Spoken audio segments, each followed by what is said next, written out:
Oh, say, can you see by the dawn's early light what so proudly we hailed at the twilight's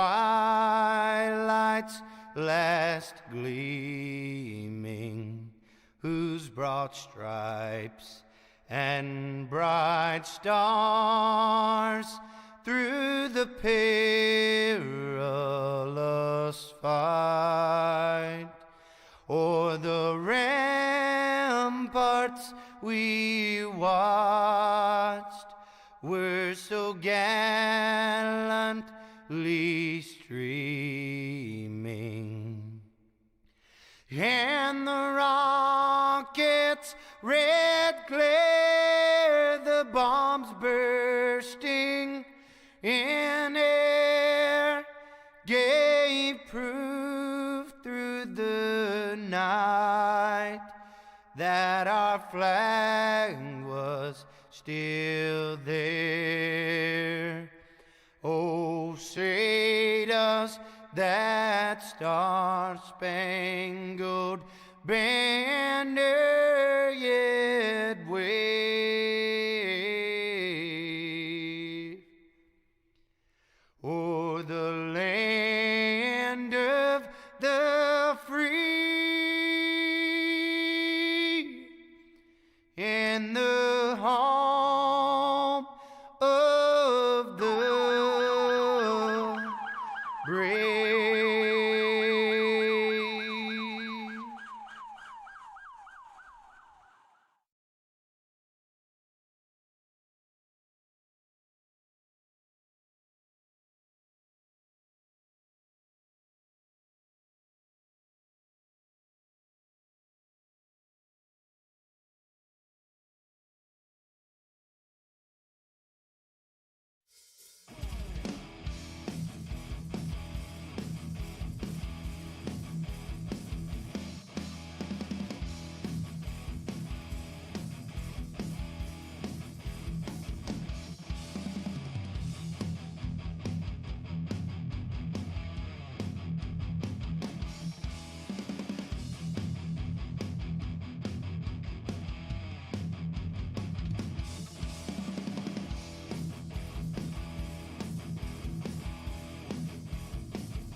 Share your screen, Joe.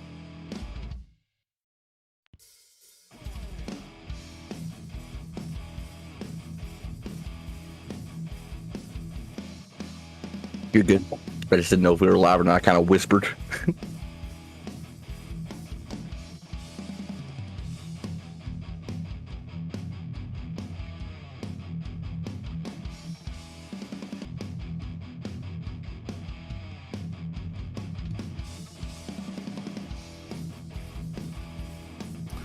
All right, now you should hear me. How y'all doing out there tonight? We are here at a bigger track here tonight. Phoenix, a little bit bigger than these guys have been kind of dealing with in the last couple of weeks here at the Crooked Line Racing, sponsored by the Five King Motorsports guys here tonight with Tanner. They got a mile track to deal with here tonight. Man, it's going to be interesting, ain't it, Joe? I'm interested to see how these cars do in the draft, because you necessarily wouldn't see these cars utilizing the draft, but man, oh man, Joe, here tonight, we're not going to see this leader get too far separated from the pack, because that draft is going to be hot and heavy, and it's going to keep them right on that leader's bumper all night. Yes, it is. Going to be a good one here so far as we're getting set up here. As qualifying's underway here at Phoenix International Speedway. You know, they renamed this track, but actually just went back to Phoenix International Speedway, IMS, a while back. I don't even think they've even gotten a sponsor for it. But this is you said this is the legacy one, so I'm going to say this is the new repave, right? It's the one from 2008 is all I know. That's all I really know. I don't know for certain. I know it's really, really smooth in these cars, so it makes me think probably is the repave. That's the new one then. Yep, it's the repave. Yeah, the older one has that big dog leg to it, and plus the, from my understanding, and we just talking about this the other night. My understanding is they moved the start finish line. It used to be on the front, what would have been the front stretch. Now it's on the back stretch back there. So. Yeah, and then they kind of narrowed the dog leg a little bit. Yeah, the dog leg used to be wide, but now it kind of narrowed just a little bit. So. Yep. So I think tonight's going to be a good race. Phoenix has provided some of the best racing across our Super Late Model Series and this series, Joe. This is one of the biggest tracks we're going to go to all season long because we do specialize in short track.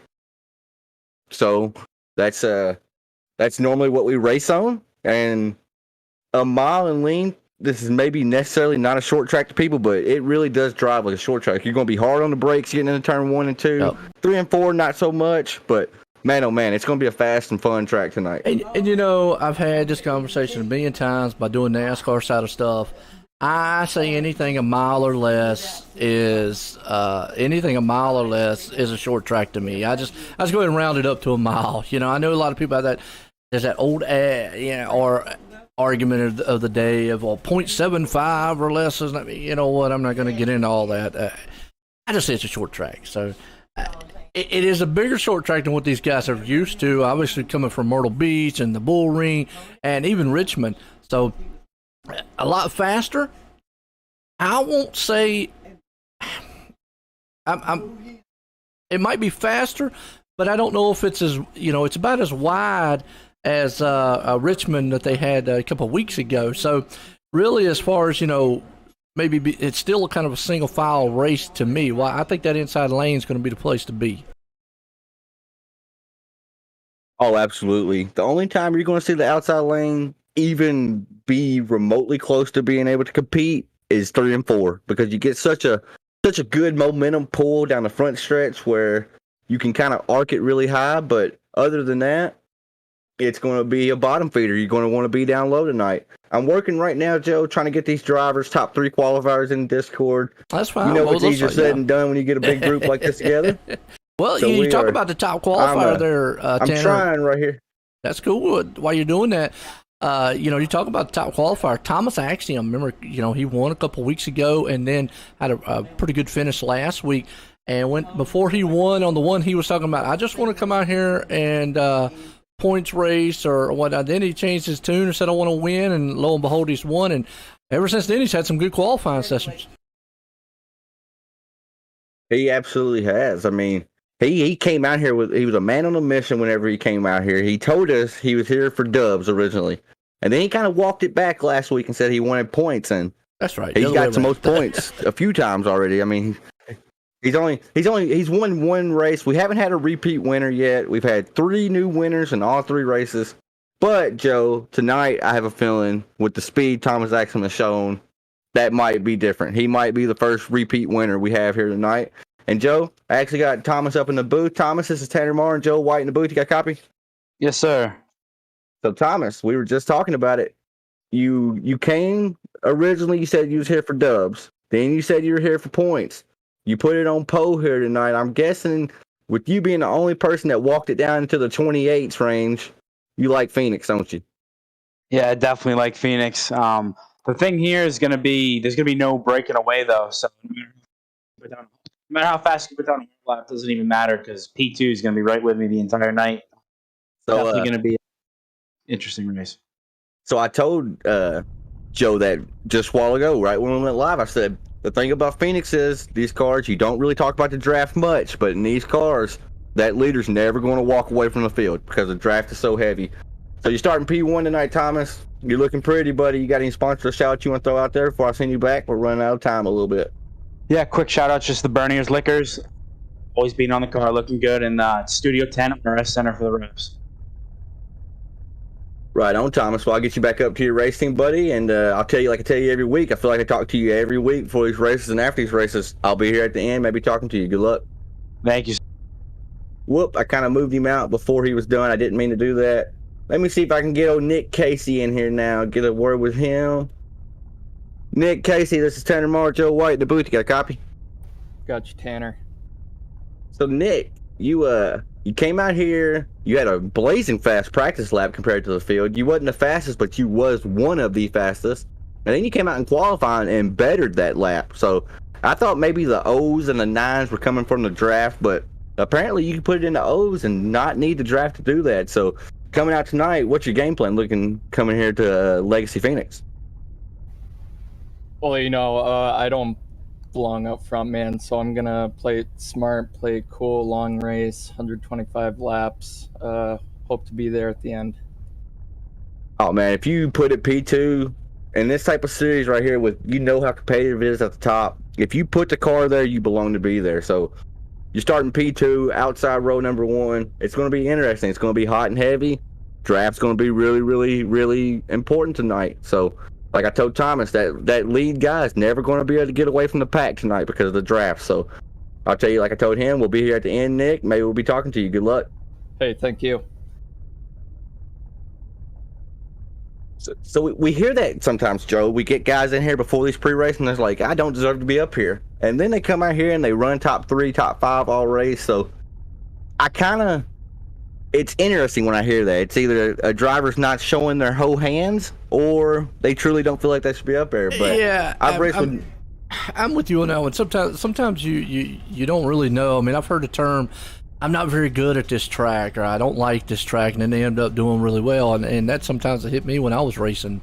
So, it's like Thomas the other week, and they're talking about, I just want to win, and now he's talking about points, because I think now he realizes, hey, I've got a consistent car week in and week out. I'm able to be up front, and that's going to put me in position because, the old saying is consistency wins championships. We've seen it time and time again in racing. Yeah, time and time again in racing that guys can win 10, 15 races and still lose championships. So, it like what you just said. Yeah, it's kind of unusual to hear a driver kind of say, man, I don't know, I don't really deserve. Hey, look, if you got a good car and it's a good track, at any time, you can get up there and race. I mean, some tracks are just built for it. Sometimes you just have bad nights. Hey, I mean, you're spot on with that, Joe. And last but not least, we got about a minute and a half left. Mr. Kyle Dean in an 04 machine. This is Tanner and Joe in the booth. You got a copy? Yes, I do. So, Kyle, if I do remember correctly, you was the one that parted the Red Seas last week, and you snuck in and got you a third-place finish, correct? Yeah, that was me. That's what I thought. So as soon as I brought you up here, I was like, hey, I remember that. That was a crazy finish last week, and you can catch it on the OSR network, watch it video on the band style. But anyways, Kyle, you finished P3 last week. You're starting P3 tonight. Coming into Phoenix, what's your game plan tonight, I will ask? My game plan is just to really stay out of trouble. I'm really good at Phoenix when it comes to qualifying and just going on my own pace. So all I really have to do is just stay out of trouble. If I see something that I don't like, I'll probably back out of it. I mean, that's smart right there, though. So when I hear you say that, I think of give and take. And a short track like Phoenix, you're going to be on the bottom in 1 and 2. You gotta have some give and take. So I wish you good luck, Kyle, and maybe we'll be here talking to you at the end. And good luck tonight, buddy. Starting P3, and I have a feeling you can finish at least 2 spots better tonight. Put it in victory lane. All right, I'll try. Thank you, Kyle. Like what you just said there, Tanner, man, we've got 25 of these bad fast machines here tonight for the Crooked Line Racing 5 Kings Motorsports Tour Modifieds, and we've been talking about these guys. They've been gearing it up a little bit bigger in track than what they're used to. I still consider it a short track because it's kind of a short track series, but I'm going to tell you what, this is a bigger short track than what they're used to and have been on. A little bit faster speeds here tonight. Still, I'm probably going to look at a one groove style track because that's just Phoenix for you. Oh, I think so. Without a shadow of a doubt, you're going to see guys, regardless, they're going to want to be at the bottom. And I don't blame them because I'd want to be at the bottom as well. And, Joe, I know before we went live, we were kind of talking about, I was under the impression we might have to send somebody home. Me and Josh were texting back and forth. That's Joshua Sexton, my other race control admin, helping me out here. We actually decided there's 25 drivers. Normally we only take the top 24, but I can't and won't just send one person home. So We're getting rowdy tonight. We're going overboard. We got 25 drivers out here at Phoenix. It's going to be a good show, Joe. I think it is too. So we've got Thomas up front getting set to go green flag. Here we go, Phoenix International Speedway.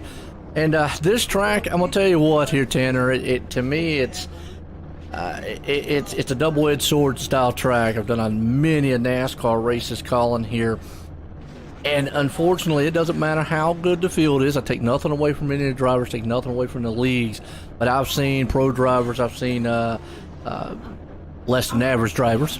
Right.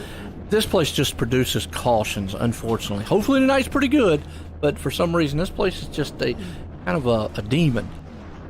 It's so just looking at it, you wouldn't think it's that tough of a track, but it is. And you got to think, Joe, you're out in the middle of the desert. It's daytime. That sun's beating down on the track. So like right now, we got a track temp of 106 degrees. So, and what that means is, the hotter the track surface, the slicker the conditions. Okay, and it's going to feel greasy to these cars. And yes, they do have these big wheels. They can produce a lot of grip. But when the track's as slick as it is, that grip don't mean nothing. You know, you're not grabbing on anything. So I have a feeling we're going to see some cars sliding. We're going to see tempers flare, fireworks flare, and cars sliding all around. I expect tonight to be nothing short of great. I really, really hope so. As we see this Ford Mustang getting ready to take off. If only it was a Chevy or a Camaro or something, it'd be okay. But well, you could have got the General Neutral car. It looks right. That looks like a Kia on one side and then a Dodge on another side. It looks like 7 different cars in the one, don't it? It does. We were talking about that one time. I was like, that thing just has no identity. It's just zero. You want to look at it. Zero. Like it looks like 7 different cars in one. It does. Well, you brought up some good points there about this track. I've seen great races here, but I have seen some nightmares. And to me, I just chalk it up as just being Phoenix. It's just one of these tracks. Phoenix. Yeah, it's just one of these tracks where you just don't know. I take nothing away from the drivers, but this is a unique track. You really, if this is a fixed setup here, it is a fixed setup, right? Yes, sir. It's a custom fixed setup that we built. Well, with the fixed setup, now if this was open, it might be a little different. With a fixed setup, though, and even with the open setup, trying to make a setup for this track, you really, even in real life, you can't set it up for the whole track because both turns are different. And reminds you of like Pocono or something like that, tracks that are just really tricky. As we get set to go green, pace cars in, green flag, here we go. Thomas Axiom and company out front. Actually, it looks like Casey's going to take the lead on Axiom in turn 1. Got a great jump. That 04 machine going to file in right there behind there. They're single file top 3, but in the back part of the pack, from 3rd place on back, they're still trying to work it out. Yes, it is right there. That's Pittman hanging on to 6th place. He's going to see if he can't battle it out with Zeems. You got Carpenter a little further back here in that pack around about 12th place spot. You get good battles going on, and that's what you got to get here at this track early on with these tires. You got to get everything you can. You see the side-by-side there with Abraham and Quadros. I'm going to say Quadros until he corrects me on it. So that's sitting in 11th. You got Dave right there in 12th. So, again, looks like that inside the groove's place to be right now. Well, we talk about it every week, Joe, but these restarts are so important. Get everything you can on these restarts. And that's what you see these drivers doing. You see drivers ducking down low, trying to step underneath somebody. As I think we have a caution on the track. We do. Already. Caution looks like Dakota Kilroy. Go back here on the replay, kind of see what happened to him. He's that's right last week's winner, Dalton Kilroy right there. Yeah, Dalton Kilroy. I said Dakota, my bad. No, you're good. Frank Barbary got a little loose and then got in another car. That was Frank Barbary is what I call him. I don't know if that's correct or not. He's never corrected me. So I'll go with you on it there. But unfortunately, just 2 cars, and that's. Well, I'm gonna tell you what. That just kind of looks like typical Phoenix for you right there. Just kind of got a little bit loose going to the turn. 2 guys side by side, and nothing you can do. This track can jump out and bite you. Now, with this car, I know we've talked about it in the past. With this car. To me, it closely resembles what an Indy car would be, being an open wheel and low to the ground. Really, really kind of a stiff style car. The 1-to-1 almost style turning, so it's really responsive going into the turns. So you get that 4-wheel drift. Really a lot of times we say, okay, the rear end's coming out from under them. Yeah, it can here if you push it far enough, but To me, I see these cars as they get that four-wheel slide going into the turns, and sometimes it can get you in trouble. I mean, it bit Frank right then, and ultimately it bit Dalton Kilroy. Last week's winner forced him starting the back of the pack, and it's lap 3, already in trouble trying to come up through the pack. That makes for a long night of racing right there, Joe. It does, man, I tell you. And right now, you got out front. Looks like it's all Casey. He looked pretty good. He got a good jump out there. Axiom didn't get that jump, but again, Axiom talked about earlier. He wants those points. He's already got a win. He's already got a pretty good finish from last week. So points-wise, he's already opening it up pretty good. I'm trying to actually check right now, Joe, to see what Axiom, his average finish has been. The reason why I say that, I think he's not finished no worse than second all season long, but That's I will good. find out. That's consistency right there. That is what you want as a driver if you're looking to be a champion, folks. If you want a blueprint, there you go. I don't care how well, unless you just win every race of the season. Right. Let me rephrase. But that's going to be hard to do.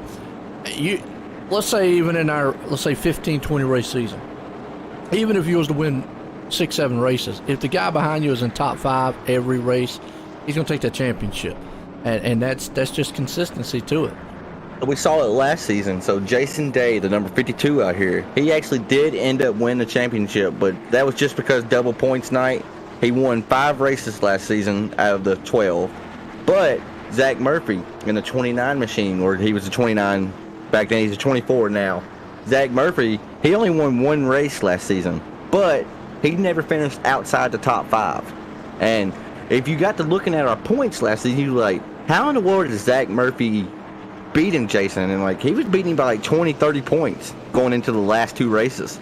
And it was because consistency, right? He was able to get, he wasn't never getting the most points every week, but he was getting a lot of points every single week. And it shows that consistency wins championships. It does. It adds up over time, and it's something you just got to keep in the back of your mind as a driver is getting set to go back.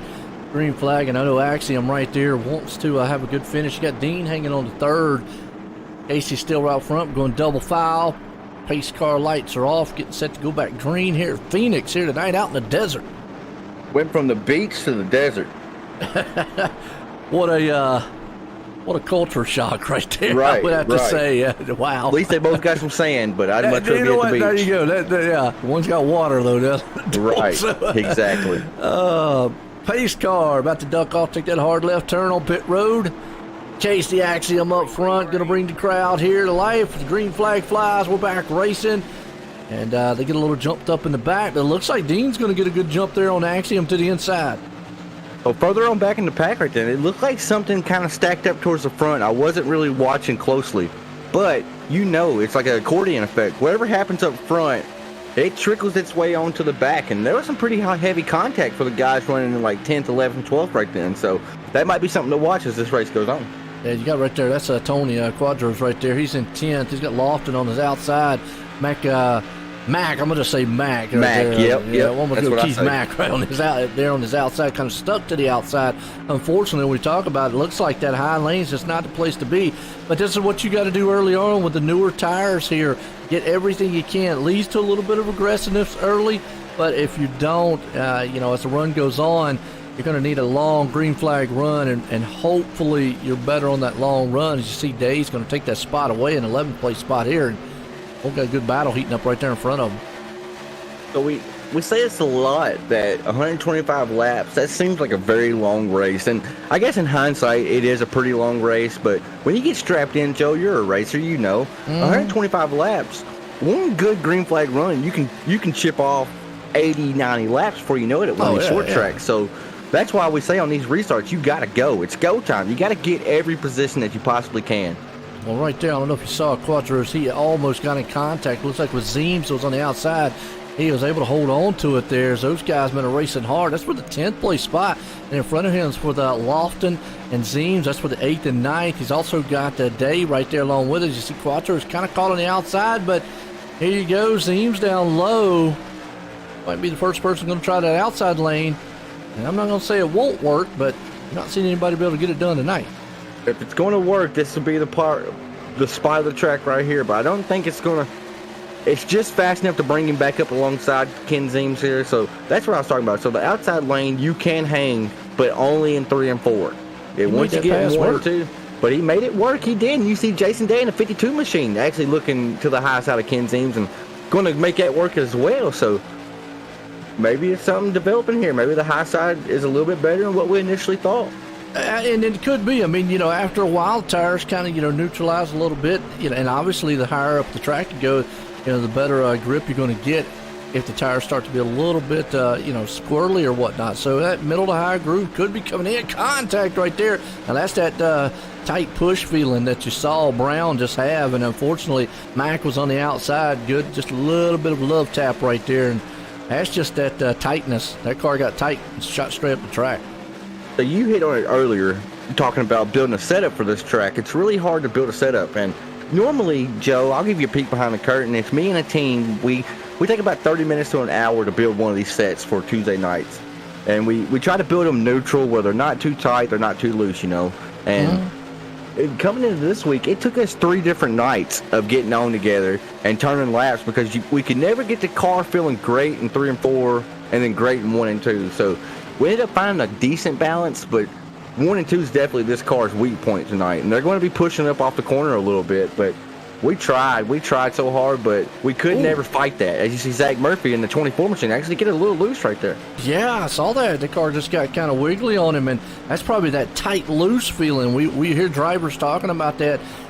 And a fix for that tight, loose, there really isn't one. That's probably the worst kind of feeling and the worst thing to try to get out of a car is pretty much it going in tight, and then it just snaps loose on you. Really, even real-life racers and crew chiefs go, it's just kind of something that is really hard to get out. It's kind of going to have to drive through it and so forth. But, you speak about setups here. Y'all use any of the Marconi setup shops? So, Five Kings Motorsports, we're sponsored by Marconi Setup Shop. And Jeff helps us out a lot. We don't necessarily take his setups people pay for and bring them out here because, I'll be honest, we don't want people stealing them, getting them for free. That might sound bad to other people. It's like, well, you're putting on a fixed setup league, just let them have the setup. But we have taken Jeff's setups and tweaked them a little bit, kind of, we'll call it detuned them a little bit, and let the drivers race with them there. And never had no complaints. That's Marconi Setup Shop. Use promo code 5KINGS at checkout. That's the number 5 and then the word KINGS, all one word. Get you 10% off your entire purchase at MarconiSetupShop.com. Absolutely, and I tell you what, Jeff Marconi's done an outstanding job. He was in the booth with me all last year, and I remember when he LLC'd Marconi Setup Shop there, and it was just an awesome thing. He's done great things throughout, and I appreciate it so far, and he's done some good stuff here in the iRacing community. And Thomas Axiom is taking over the lead. Casey, though, right there, he slipped up just a little bit. It was on his back end, slipped up. That allows Stevens to pull up behind him. You got Kyle Dean right there in the mix, and now you got a top 3 battle for second, third, and fourth. So Scotty Stevens is normally in race control, but Phoenix is his favorite track. And he asked me last week, he said, can I please run? I've never heard anybody say Phoenix is their favorite track. Yeah, he loves Phoenix, especially in the tour mods. And he asked me last week, he said, can I please run Phoenix next week? And I was like, I don't care. You can run it if you want. And now I see why he wanted to run it. He's running top 3 right now out here with these boys, and he's having a good time, I'm sure. And right along here with him, and he looks pretty smooth, not fighting a wheel. Now looks smooth going through the turn, coming out of turn 4 right there, which is kind of a flatter style turn. Heading off into turn 1. A little bit of wheel right there, working it a little bit. And just maybe 1 and 2 having to work it just a little bit. Now he's going up through the dog leg here. And then he's going to go off into 3 and 4. So probably the car's a lot better stable. Gets a little bit high there in 3 and 4. He looks more stable in 3 and 4 than he does 1 and 2. Yeah, and that's a testament to what I said a while ago. We could not get 1 and 2 to be perfect. 3 and 4, we felt pretty fast in it. And we were setting good, consistent times. That's the one thing we look for in a setup when we build it. We don't care if it's blazing fast out the gate, but we want it to be consistent. That way these drivers can get out here and they can still race side by side over these long runs. And I'll be honest, Joe, normally we call these races together, and we kind of classify it as clusters, little clusters of cars, like a group of 5 here and a group of 3 cars here. I really did not think we would see that here tonight at Phoenix, but we are. We've seen the top drivers, top 3 drivers at least, they have kind of broke away from the pack, and that's left these other drivers kind of bunched up, and then the drivers behind them are a little bit further back, bunched up. So I'm surprised to see these clusters here tonight. And you sit right here, we're watching, that's about the 5th, 6th place spot. That's Pittman and Catalano right there. But right there in front of them, you talk about a good battle again. There's Stevens and Dean back at it again. So that's for the 3rd and 4th place spot. What's up, Joey? How you doing out there? Says, let's go. Who are you pulling for out there, Joey? Favorite driver. But you go a little further back, around about 8th, 9th place spot. It's Quattro, Lofton, Zeems, and company. So, again, even though they're single file, well, these guys kind of bunched up. Next thing you know, then we got these one-off battles. Next, guys are side by side. You're exactly right, and I'm just kind of going through the field a little bit, just checking everybody out. And we do got some side-by-side racing right now. I think that is the 22 machine of Quadro and Lofton. Yep, Quadros and Lofton. So that's the battle you were actually just watching. So I just actually peeked over on my screen and was watching, and they've been battling side-by-side now, Joe, for a few laps here. They haven't, but now they've got a few cars behind them there. They've got Zeems, Brown, and them coming up. So, it's a good idea. Zeems is just back there. He's got a good front row seat on this battle. You see that inside lane's going to be opened up as Quadros is not going to get it down, but Zeems is not going to be able to get there. But here we go. Zeems not giving up on that inside. That's a good battle. Yeah, Quadros with the crossover move right there, and almost cut that 90 machine off right there, but was luckily able to make it work. And that's some good racing right there. You're right. You called it a good battle. I called it good racing. That's just that's what we like to see. It's good, hard racing. And I'm expecting Ken Zeems that 90 machine. He actually does. He puts the bumper to the 22 a little bit right there. Now, you know what? I like that right there. 2 guys just rubbing a little bit of paint, not out there trying to wreck each other. Right. I like that, to get up there, just lean on each other a little bit. Not wreck them, but I know some. Yeah, and there's some always controversy around that. Some guys, that's just dirt. But I like that, too. Guys, just get up there. Good save, Zeems was able to hang on to. Actually, that was actually Quadro was able to hang on to it in front of it. But just good, hard battling. 2 guys being competitive on the track, the way I see it. I've said it before. I think it takes more talent to get up there and bump and run somebody without that driver wrecking than anything. To get up there and to put your bumper on another car and not spin them out is a talent. And I mean, yes, people that can do it, they make a mistake sometimes because it is a risky game. You're playing Russian roulette, basically. But that Look time... at that 4 wide back there. Now, that was risky. Man, this is actually providing some really good racing. This is why I love Phoenix right here. I love this track in the broadcast booth, at least. Now, what we're seeing right here is a combination of guys that are better on long runs than they were on the short runs. You're starting to see the guys that are better on this longer run come through the field here who are able to save tires. Most notably, look at that 20 machine right there. That's Klein. He actually was able to get through the inside. So you're starting to see guys that are just better at these longer runs. They're starting to pick them off one by one as they're all single file. So that's why you're kind of seeing this little cluster right here.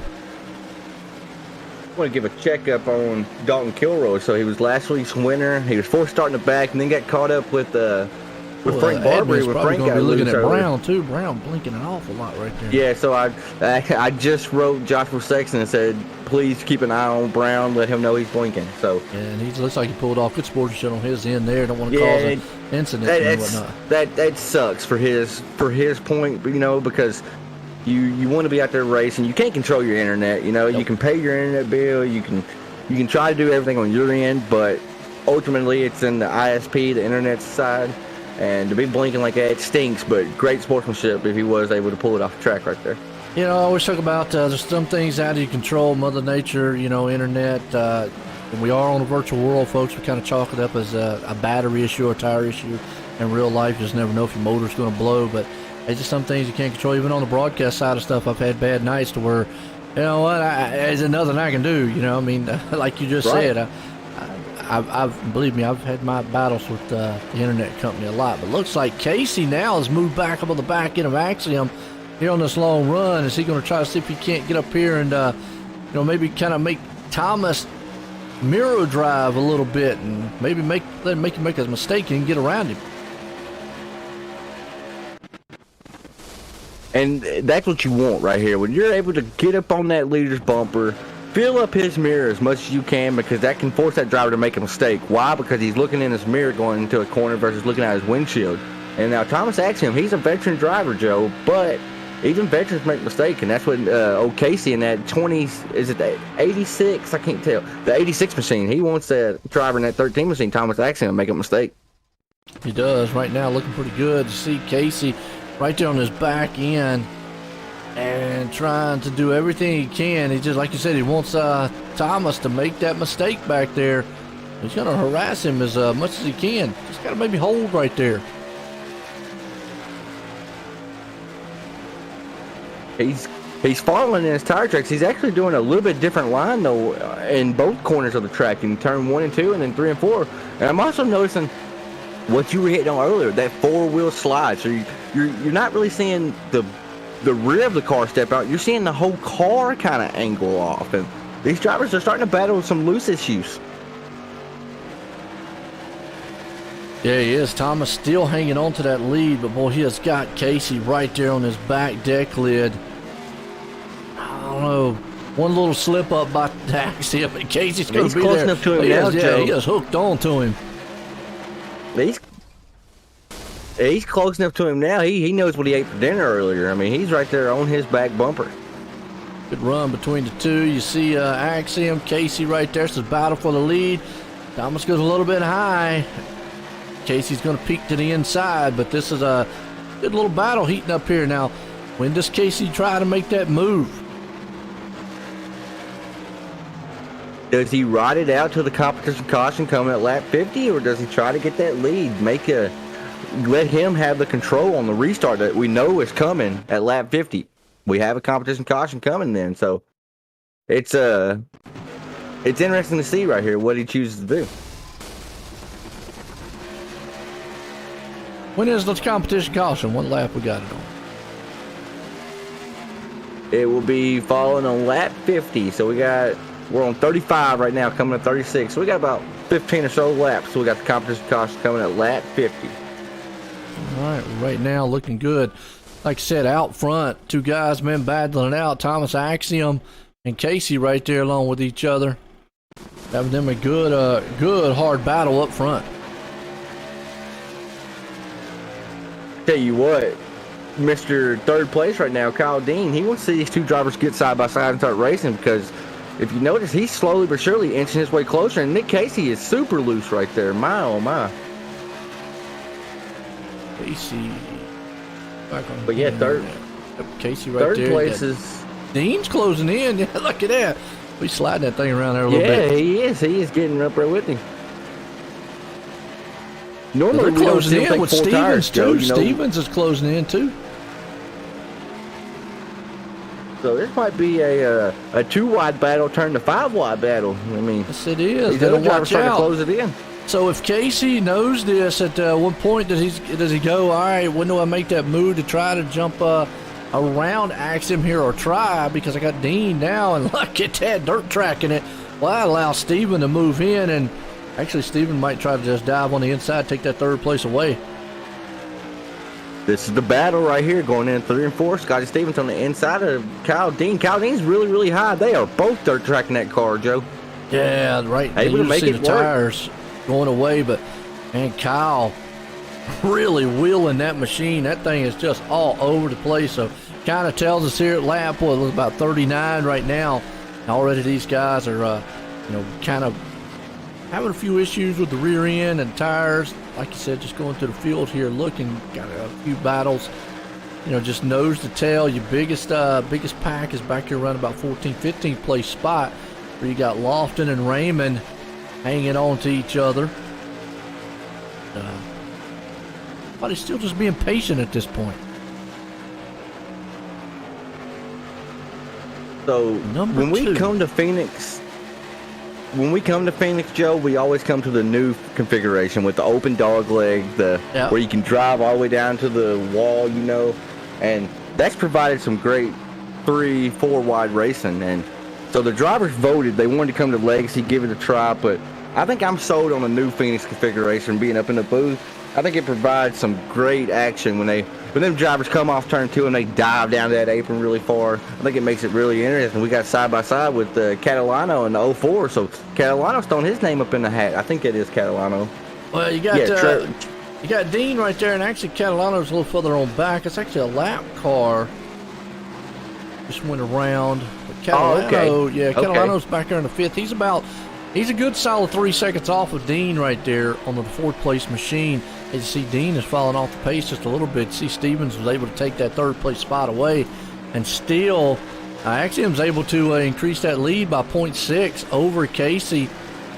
That's now he's got a little bit of breathing room on back here around. Now you got a solid battle back here around 14th, 15th place spot. Hang on to it. Wow, that's Raymond. That tire's got all kind of sideways. Ooh. So, Joe, like I said earlier, you're a racer. You're seeing all these guys break loose. If you're out there on the track, you always want to save your tires in the pits because you get one set in the pits that you get to put on this car. You always want to save your tires to the absolute point because you want them late in the race. But you're seeing these drivers slip and slide around the way they are. Do you come in, competition caution, take your tires because they can't make it on fuel. They can only go about 80 laps on fuel tonight. So they got to get fuel anyway. So do you go ahead and grab tires when you get the fuel? Well, from what I just saw from right there with the 23 of Lofton, I'm taking tires. If I'm that loose and losing this car, I mean, if I feel confident in the machine and whatnot, I might not. I might only take the 2. But right now, from what I'm seeing, if I'm like Raymond or Lofton out there, then pretty much maybe Dean, where this thing is stepping out every turn that it's going around. Yeah, I'm taking 4 tires. You almost have to. You have to. Because, I'm going to need it. It's 44 laps into this race of 125. Competition caution's what, around lap 60 or so? Lap 50. So coming up 50, about 5 laps. So even if I take the tires at lap 50, I'm already knowing at that point, by the time the end of this race, I'm going to be slipping and sliding again. So if somebody opts to only take 2 tires during that competition caution, and we've talked about how long it takes for a pit stop, you do a green flag pit stop here, you're pretty much just giving up your race. I don't know. That to me, I'm going to do it. I think you have that's to. Tanner up in the booth there, Matt. That Matt Gardner? That is Matt Gardner. Yep, he says that Tanner up in the booth. So that's he's a Scotty Stevens real life fan, and he follows us closely with 5 Kings Motorsports. Matt, we appreciate your support. I actually got you a shirt and some stickers coming your way, brother. Nice. You didn't even know I had your address, but I do. It's they'll be going out tomorrow. So you, Matt, be waiting for a shipment. Give me about 2 days. They'll be there at your house. And you talk about Stevens. He's taking over the 2nd place spot because I'm trying to look and see. Zeems, who was in the 2nd place spot there at one time? I think it was Kyle Dean and Nicholas Casey. Nicholas Casey is falling back. There's something happened when we looked away. But Stevens is the one coming through. So now, let's talk about Stevens here a second. Now, we just talked about what would you do with the competition caution. His car obviously is set for the long run. He knows how to save the tires. Now, right there, Dean's going to use that lap car to pick and try to get around him. But problem is, 21 car needs to get out of the way. Yeah, I mean, it's just wrong place, wrong time. They caught him, and Dean was able to pick him right there. But Stevens' car looks pretty stable at this point. Not as bad off as like what we've seen Dean and some of the guys in the back sliding around. So he's able to save those tires. He might be one to think, well, can I go only a 2-tire stop? So he might be one of them that wants to gamble. He's able to save those tires later on and, go. But, somebody like Dean, to me, 4 tires is what you got to do because even if he puts 2 tires on, he's abusing that right side just by sliding it the way he is, that right rear. Right. And there it is. That's your competition caution right there. Lap 50. So now's when it gets interesting, Joe. We'll see what they do on the pit stops. Right. These guys up front. Yeah. It's going to be a gamble. Thomas Axiom has led every lap of this race right now. Do you give up your track position? Like, I don't know. I never liked being the leader. I never liked being the leader and trying to go in the pits and – and dictate. I always like being that second or third place guy and watch what the leader does. So it's interesting, but I still go back to now. Thomas has had a pretty solid car. I think he could probably put 2 tires on and be okay. He hasn't abused that right rear. A lot of times we see him take the left side on these machines. But somebody like Dean, who has been sliding around, he's abused that right rear a lot. Even if he puts 2 tires on, he's still, you know and I know, by putting 2 tires on, you're basically loosening the car up. Well, he's already loose. I don't know. It's a chess match out here. Hey, Thunder Motorsports 34. You asked where you could check out this series at. You can find us at Crooked Line Racing on Facebook.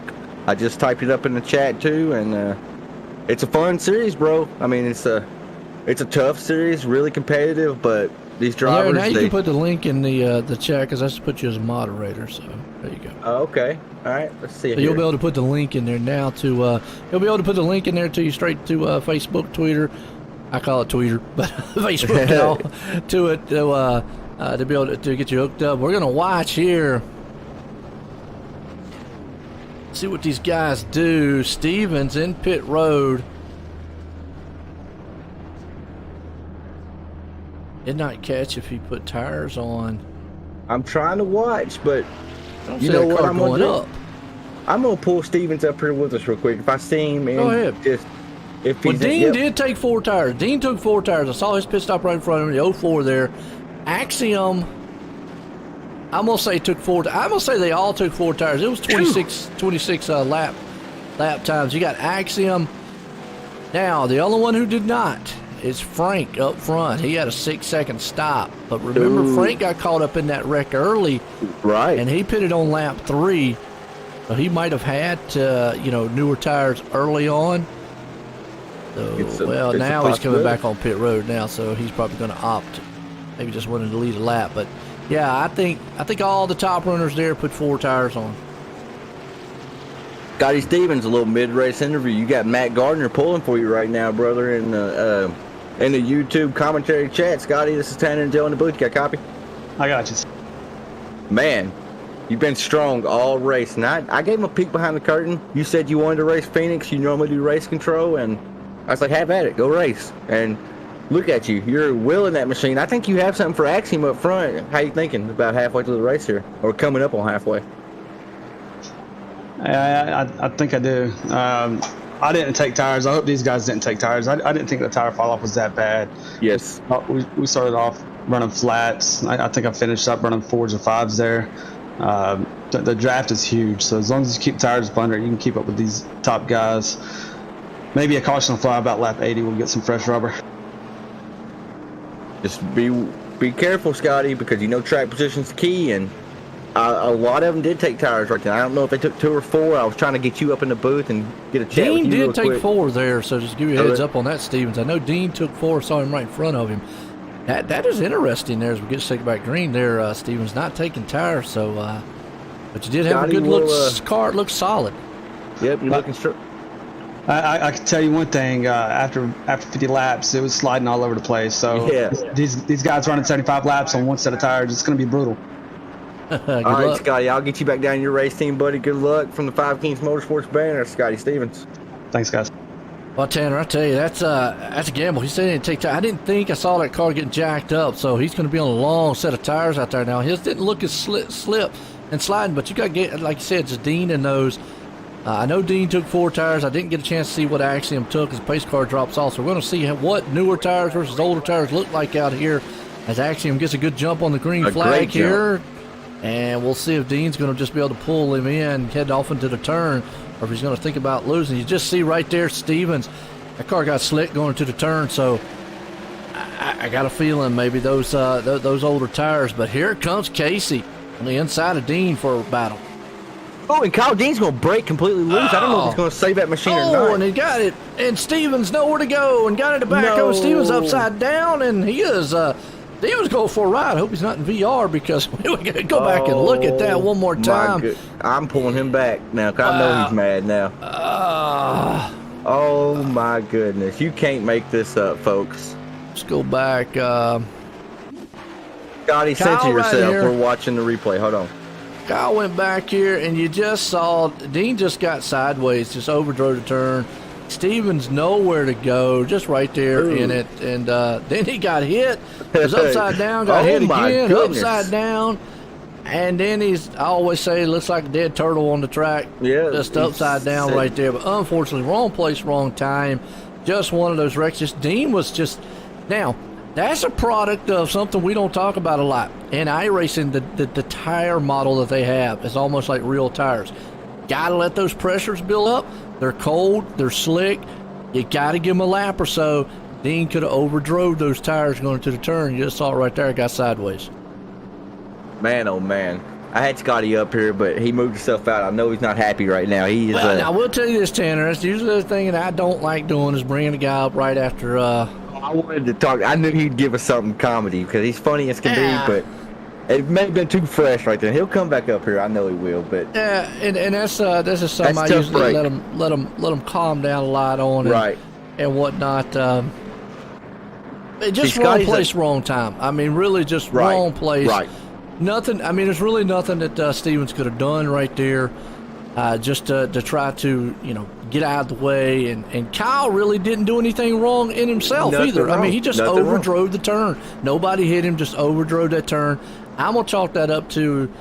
With the dynamic track or the tires that they have here at iRacing, you've got to race these things like real cars. Be very careful on new tires for your first lap or so. It's just so we Five Kings Motorsports, Scotty. We have an ongoing inside joke with him that no matter what happens on the track, Joe, he could be running first, and he'll lead. Say it's a 125 lap race like tonight. He'll lead the first 124 laps, and his steering wheel or something will break the very last lap. He's that type of guy. He has just bad luck, and that's why I wanted to pull him up because I knew he was going to give us a funny something comedic right then. But I know he's upset because, like I said, he's an admin in this series. He don't get to race very often, and Right. he asked me to come out to race because he knew he'd have fun here, and he was running top 3, top 4.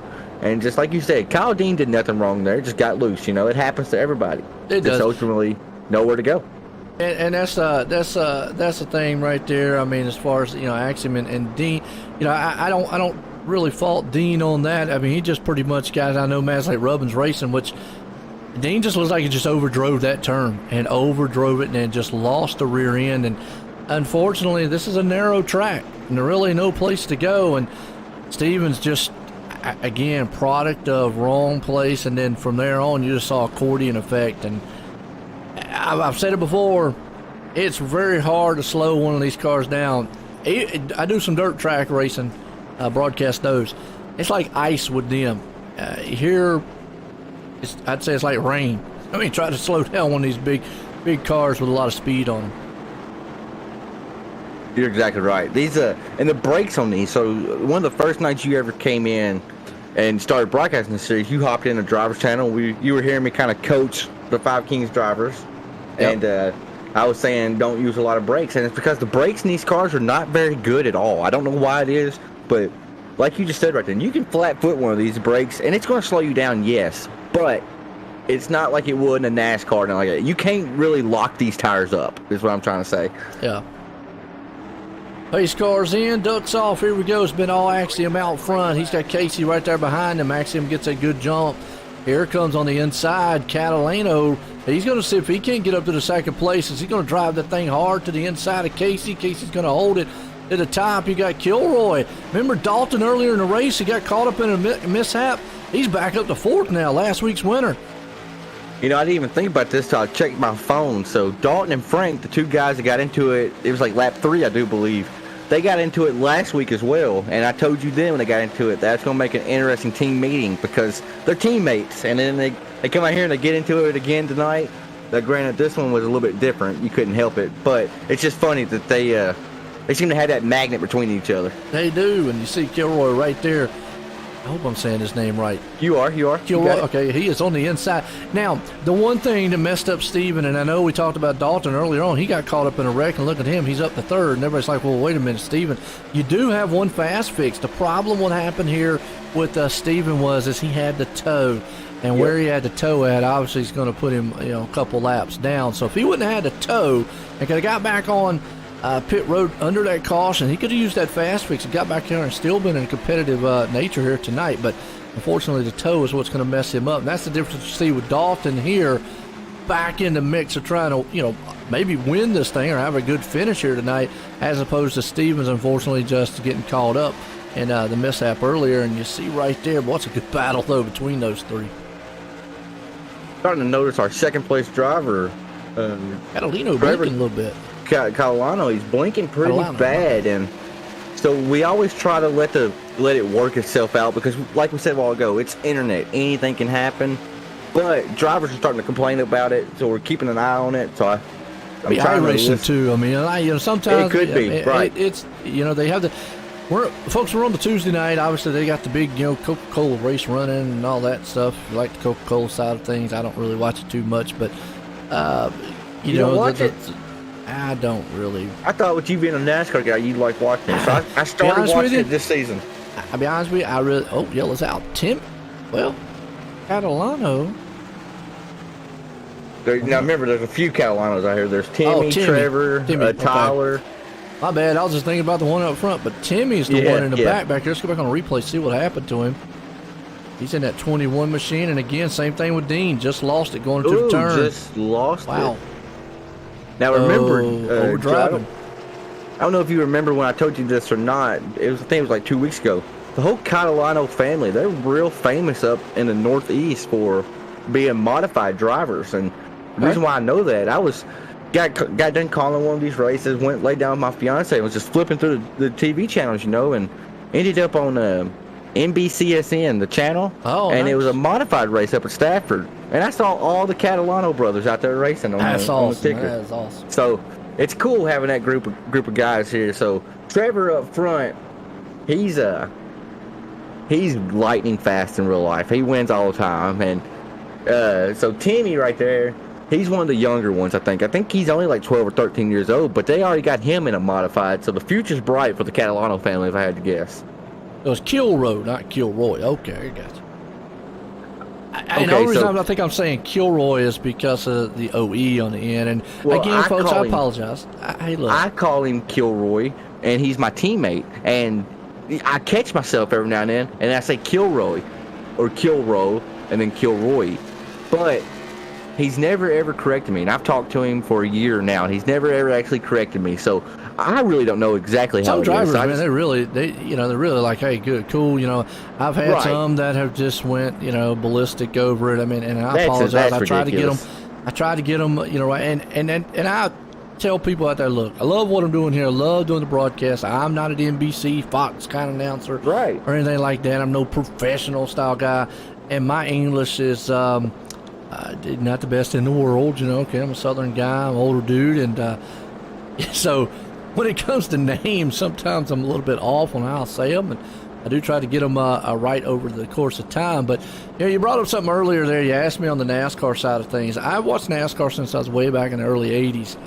I really don't watch much NASCAR. I keep up with the highlights and the tech of what's going on nowadays, just to keep in the know-how of what's up. But to me, NASCAR has just changed so much. Okay, so you're one of the you're like a laps fan. You don't like all the stuff they're doing now, correct? Right. I really just like my father. You're exactly the same. To me, racing's racing. True. Now I really do like NHRA a lot and whatnot to do drag racing, but I watched it back in the older days. I do like the tech of the sport. I'm interested in that. Where they're going, what they're doing, the cars and stuff like that. But without just getting into anything else, I don't like the direction of what NASCAR's went, and I think iRacing has taken that direction. Again, to me, iRacing's about the best platform there is. About the realest I've always said this too, it's the realest you can get without spending millions of dollars to go real racing. You know, does it have its flaws? Absolutely. But, you know, as far as like if you want something realistic or close to realistic, you know, to me, iRacing is it. And you can Right. spend a buttload of money on sim racing. I've seen sim racing. Again, I talked about it, as I said, to go back green here. I've talked about it.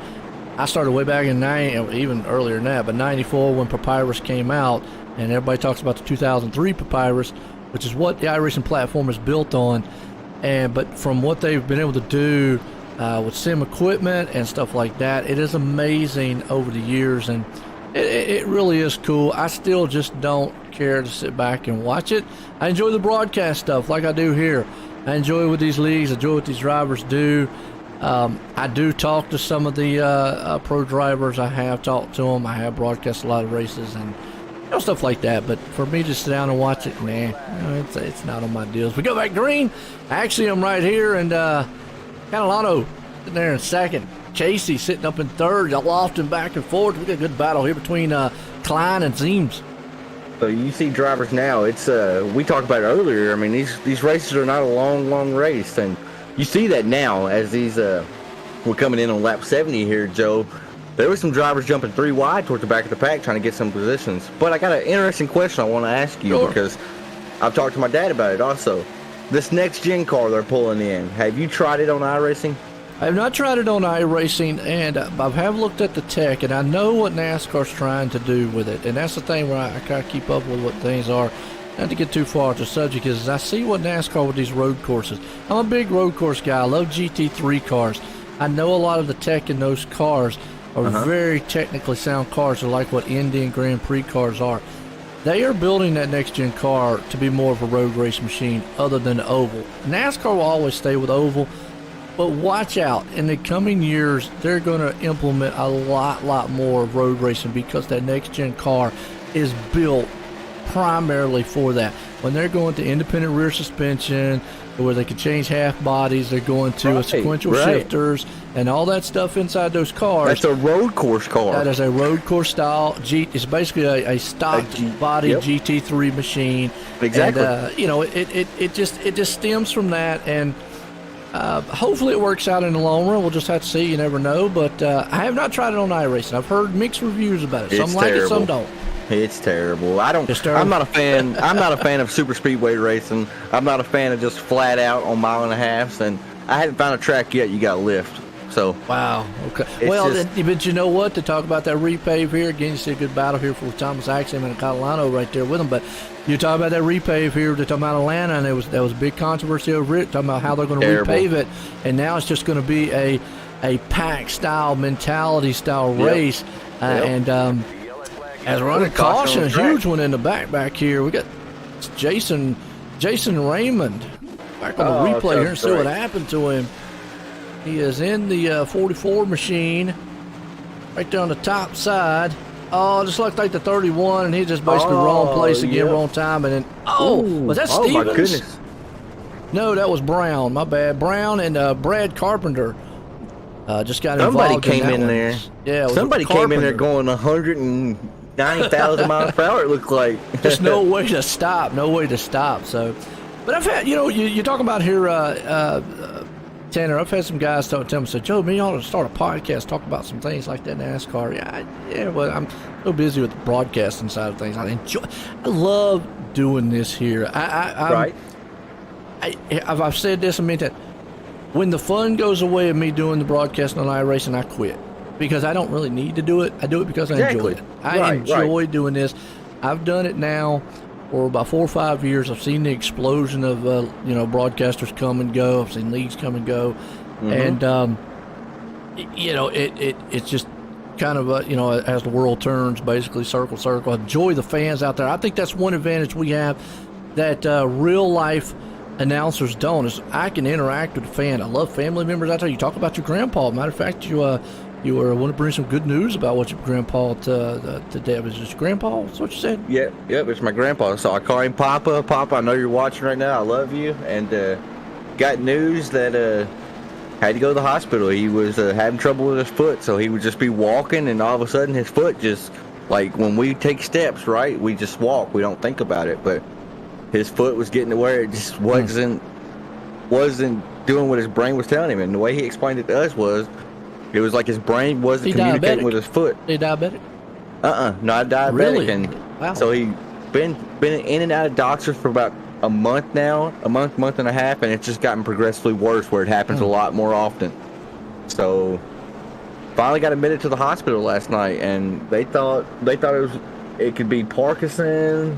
They thought it could be millions of things, and then they found out today that has some fluid on his spine that's The nerves, basically. Okay. yeah, causing a correlation between his foot and his brain somehow. I'm not sure. Just fluid on his spine. It's still going to take surgery.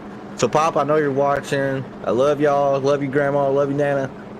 I hope everything's good. I know y'all are sitting in the hospital right now. I'm hoping we're bringing you a little bit of entertainment. And like I say, man, I hope you get better, hope you get feeling better, and hope you're enjoying the race so far and the conversation out there. Maybe Tanner can show you how to get up there if you're watching it and throw your comments out there, because I always love the family members. Joe, I'll be honest. It's hard. It was hard enough getting them in here, you know. That's okay, as long as they're watching. That's good. Like I say, we always like throwing them out there. They do good now. So we have the Five Kings Motorsports Facebook page. Over 1,000 likes. They're one of them, and they stay in tune with it. They know when we're racing, and even if say I'm not racing, they're watching if Five Kings is out there racing, and they're pulling for them. So absolutely.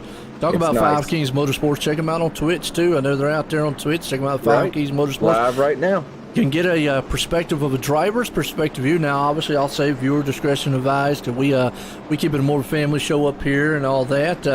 I'm not off the rock yet as far as when it comes to broadcast side, but if you go over there, you might hear some drivers with some few choice words. I'll admit I've had my few choice words when I drove too. You get heated during this. Somebody you think cuts you off, and I tell people all the time that if you get wrecked or you feel like you got wrecked in a race, before you lash out, watch the replay, because that replay may tell you something completely different than what that windshield told you. Now, we're saying about to go green flag. We actually missed it a while ago. Catalano and Axiom were side by side when we were talking about NASCAR, but I was so intrigued with your conversation, I didn't want to interrupt you because I like hearing what an older style fan thinks about the product nowadays. Absolutely. Still NASCAR, still racing. We got racing pace cars in. Here we go. Axiom gets a little better jump that time, but Catalano's still on the outside. Here comes Casey, that inside. He's been harassing him all night long. They're going to duke it out door to door, or actually just side by side. Then you got Lofton, who was actually, remember Lofton earlier in the race was back around 13, 14 place spot. He's moved it up to 4th right now. You got Zeems right there, so you got a good 2x2 battle all the way back to around about 5th, 6th, 7th place spot. I want to give an update on Scotty Stevens, Matt Gardner. I know you're still in here. Scotty Stevens, he went 2 laps down, got 2 cautions. He's back on the lead lap. He's currently sitting he could get back up here on the board. I mean, it's a journey. It's a mountain he's got to climb, but it's Scotty Stevens. I know he can do it. So be looking for that 2 car to be trying to surge his way up front here. Well, you see a good battle right here. That's between Zeems, Murphy, Quadros right there along with him. Pittman in the mix. That's that 22 machine of a Quadros. He's down low. The 90's up high. Zeems trying to hold that spot in right behind him. So this is a good cluster of style cars. Just having just a side-by-side battle right now. Nobody's got the edge. Contact right there. I like that. Good, hard racing. Right. They kind of, not only did they hit, they leaned on each other right then, Joe. They were using each other's Nerf bars as a cushion right there. Gotta love it right there. That's just confidence in your driving, confidence in your ability. And that's, again, that's Zeems in front of him there with, looks like maybe Quadros here. Pittman's on the inside of Murphy. Murphy's got his hands full right now. Is they going to go door to door, side to side? You know, you're talking about that's confidence on your ability, confidence in your car. But, you know, when you go side by side with a driver like that, you got confidence in that driver on your outside, too. There's some drivers you get out here on a short track, you're like, man, I don't want to be near that driver. But these drivers, they come out here week in, week out. They battle with each other. They cuss each other out, then they're friendly the next day. You know, it's racing. It's hard racing. And they, at the end of the day, you know what, Joe? They respect each other. And that's what I love about these fast guys out here. They come out here, they put on a show for us to call. And, man, there's racing everywhere. These drivers are fighting for every position they can get now. Not sure where to go here on the camera. I mean, you got Dean coming up through the field here. You got Abraham right there on his, right with him, and Smith right down his back against the Dean, and then up in front of him, you still got Murphy, Quadros, he's battling. Here comes old Smith on the inside of Dean. He put a slingshot move on him and made that thing look easy going on the inside. You got Langham I'm gonna say Langham. It might be sounds good. Langham. Langham. I'll say Langham probably is what Either it is. one. They're Either one. 13th. And not even gonna try the 14th. Matt. Ricardo. Ricardo? Ricardo. Yep, you got it. You got Oh, it. who's that in the back there taking it off through the grass? the Carolina and Scotty Stevens actually got tangled up Kilroy. right there. Yeah, Kilroy. My bad. I said Kilroy again. He went off through the grass. Let's go back on the replay. We saw it a little bit back There's there. multiple wrecks in. There was right. a few different wrecks here. Tim, It's got- Tim was involved in another one. Well, let's watch the original here with Dalton. Dalton, we saw it back here in the back. He was going to go side by side with the 60 machine. That's a Matt back here. Actually, I don't think it was Matt. I think it might have been the other car. But Dalton right here went in. Oh, you just saw Matt just get a little loose out of the turn right there. Now, in the was weird. back here, Tim came out of the whoa. turn. And there's the other wreck you're talking about. Tim just went around. And well, he had collected a few help of the from cars. Scotty Stevens. Scotty Stevens, I think, helped Tim out. I caught the tail end of it, but Let's go Dalton back. Kilroy We go back on the went replay for a here. ride right there, too. Watch Yeah. it one more time on Tim's part. We saw, let's see like I what say, happened. Dalton. And again, it could just be in Tim who was trying to check up, and then Stevens just didn't see it in time. Maybe kind of got in the back of him. But we'll watch right here and see, because you can see Stevens in that black machine back Yeah, there. they're separated pretty good, so maybe Tim Yep, checked well, up Tim like you got said. a little sideways Oh, and he's checked loose. up, and then Stevens thought he was clear. He got on the binders there, trying to get woed up, and just a little bit of love tap from Stevens. So again, just one of those accordion effects, like I try to say here. Whew, action on the track. Man, we're only on lap 85, Joe. We still got about 40 laps to go here. It's been an Axiom show all night, but I'm telling you, don't sleep on Nicholas Casey. He's been right there with him all night long. We saw him fall back a little bit a while ago, but he's got the same rubber that Axiom has, and I think some stuff's about to heat up here. And Trevor Catalano was running second and third right there, and he's actually falling back to fifth, Joe, so I'm not exactly sure on what happened to Catalano, too. Because he was racing side by side with Axiom earlier. It's hard to keep track, fans, whenever we have this many cars out here on a short track. You try to bring... Actually, I'm showing Trevor Catalano back in the 15th place spot right now. Trevor's in 15th, okay. Yeah, he You know what? He went may into have the pitted for pits. He tires. did. He pitted at lap 84 here. He's had a 27-second pit stop, which I'm going to go ahead and tell you, I'm getting kind of confused on these because Yeah, I am everybody too. last time did 4 tires on 20-some second pit stop, and then some guys did 20-some second pit stop and took none. Yeah. So I'm going to say it takes that long to fuel these cars, and if they want to take tires, they can take tires. So I really don't know if he took them because I wasn't watching him on pit road.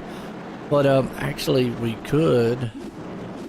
Yeah, we'll go back on him While we and check see if this we back, can't see him. want to holler at Mark Arthur in the chat if you're still watching. Who you Mark, how pulling you for doing? tonight, Mark Arthur? Who you think's going to bring us home? It's been a Thomas Axiom show all night thus far, but he's had drivers beating on his door all night. We're watching this replay here, and we're watching.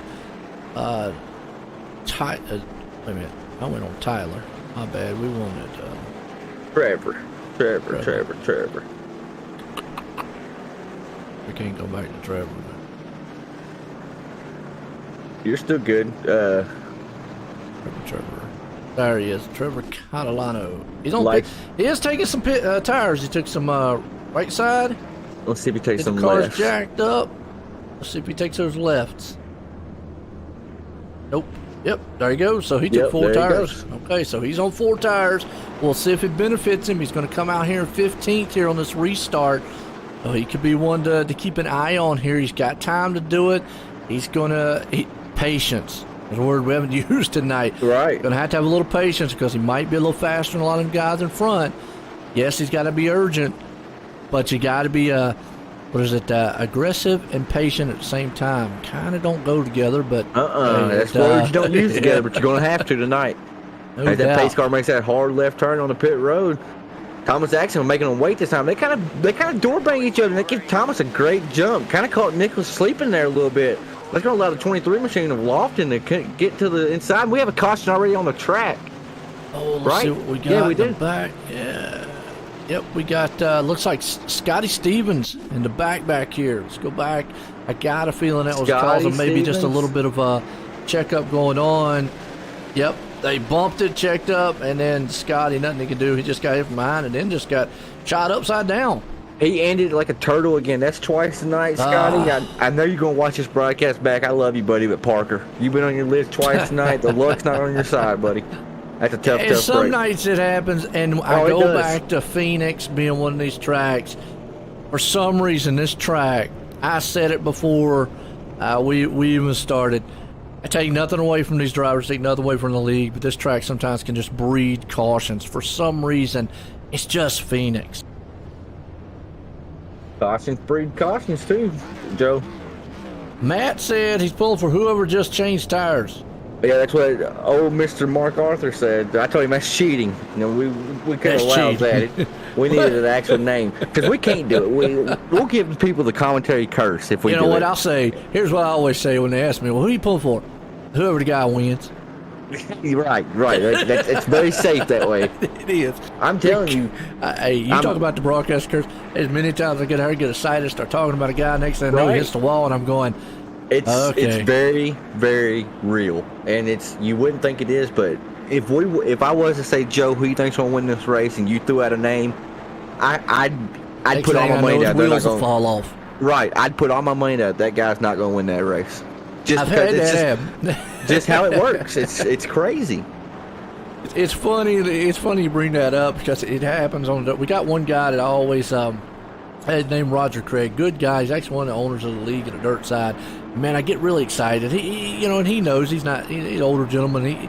He doesn't run up front, but I get really excited when he has a good run up front. I'll start talking about him next time. Right. He goes flipping all down the front stretch, and I go, never mind. I almost stopped talking about him right now. And it's just one of those ongoing things that we have. Since every time I get excited about him on the broadcast, he wrecks. And he runs a Pabst Blue Ribbons paint job, and I say, yep. He's out there either drunk or rolling the beer cans on the track. Right. Go figure. Yep. Out there doing some PBR, turning some laps. Yep, no doubt. You know, those type of guys right there, they're my favorite type of people on iRacing because they don't have an ego. Because Joe, these fast guys, some of them, they think they own the track. They think it's their racetrack and we're just racing on it, And then you get guys like that just come out here. They're having as much fun running 15th as they would be running 5th, Absolutely. And I love that. I love it. Right now, like you said, it's been what's that? He just sent me a message. I'm sorry to interrupt you, but Christian Pittman just sent me a message, and it's very long, but it's just 2 words. It says, "I'm coming." So all right, Christian Pittman, we'll see. Pittman, he's in 6th. His grandparents are watching right now too. They watch every race, so there you go. You hear it, Christian Pittman. He sent 2 words, but there's about 37 letters in there where he just says, "I'm coming." All right, there you go. Like I say, we want to see the family members out there good. Pittman sitting in 6th. He's got a little bit of work to do up here. These cautions might be slowing him down a little bit. It's been all Axiom out front tonight here at Phoenix for the Crooked Line Racing 5 King Motorsports here. Tour modifieds, and they're about to stack them up 2 by 2. Casey's up front along with them, but it's Axiom and Company here going to lead them to the green flag here tonight. And appreciate everybody out there. Hit those likes and shares. I know the league, you definitely appreciate it. Get it out there for them. For the 5 Kings Motorsports here for Crooked Line Racing. Always appreciate that. Get set to go back green. As them drivers waiting for that pace car to pull off. Thomas Axiom, he's gotten great restarts, but at some point tonight, somebody's going to time it. They're going to fire off right there with him. Let's see if it's this time or not. Coming to lap 92. Here we go. Pace car, hard left turn on pit road. Axiom, he gets a good jump on the field. Gets that leaders right there. Here we go. You got Lofton alongside with Casey up there.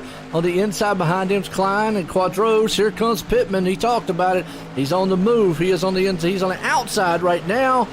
As you see it, the green machine up there, I think that's Casey. Got a little bit loose. It's going to bring him into Pittman. Pittman's going to the inside. Oh, Christian Pittman, when he says he's coming, 9 times out of 10, he's going to try to come. So he's going to do everything he can to wheel that machine up there, get that 8 machine up there, because he's finished really strong every season that we've had. Always up in the top 1, 2, or 3 in regards to the points, Joe. But this season, he's had a rough start to this season. I'll actually look right now, and I'll tell you that Pittman is currently sitting. Give me just a second. I'll tell you where he's sitting at in points. Well, I'll tell you what, while you're looking, Pittman right now put a little bit of a bumper to the back end of Casey. Says, Casey, hey, I'm back here.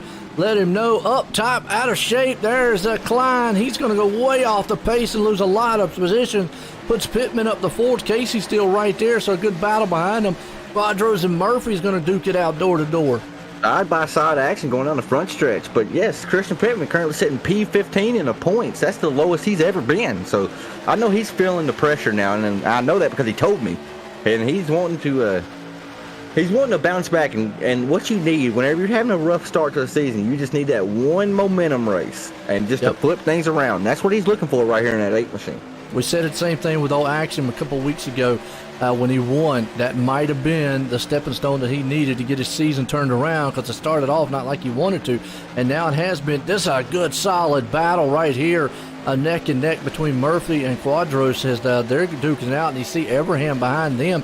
He's got a front row seat to this battle, trying to figure out which way it goes. Don't want him to wreck. On the inside comes Smith. He almost drove that thing in there clean, but wasn't able to as they slammed the door, and you see Abraham get a little bit sideways. He loses it. Oh, he's going to lose it. Overdrove the turn there, Tanner, and then just claps the wall, hurts it a little bit, yellows out. I know they're going to appreciate the shout-out. They're not going to appreciate it right now, but Willie Abraham, that's Ray Abraham's nephew, so I don't know if any of y'all are interested in short track racing, but the SRX, it's on Saturday nights. I think it's on CBS every Saturday night. Check them out. That's SRX Racing. They're going to my home track this week, Joe. They're going to Nashville Fairgrounds it's going to end the season. And fingers crossed, I'm going to be there, I hope. There you go.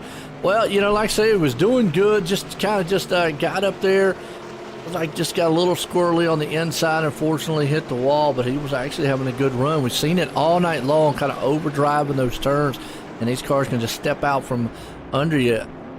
Really easy to do with this thing, but again, under caution here, got Axiom up front.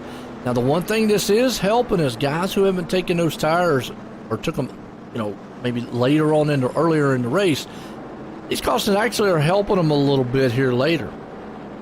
Oh, absolutely, and that's letting them cool down, and they're clicking some laps off, and yeah, without a shadow of a doubt. But God, he said every single time.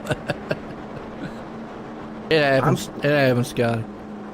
I'm still on the Nicholas Casey bandwagon. I still think, and this may give him the commentary curse, but the way I've seen him be so strong, staying right behind Thomas Axiom, I'm expecting some rubbiness racing to come right here as these laps start to wind down, Joe. And the man who would love to see it, because obviously he's going to have to contest with Lofton, is Axiom. Axiom would love to see those two get back there battling along with Pittman and company.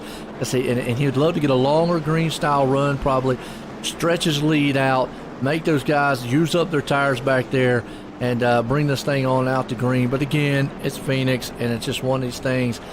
But right now, that's what Axiom wants to see. Casey and Lofton and those guys back there really just battling on each other. And Christian Pittman, he told me last caution, I'm coming. He's currently sitting P4 right now, so he's slowly but surely making his way up there. And I want to give a little peek behind the curtain. I made a mistake today, Joe, when I set this race up on the server or whatever. This race was originally supposed to be only 100 laps.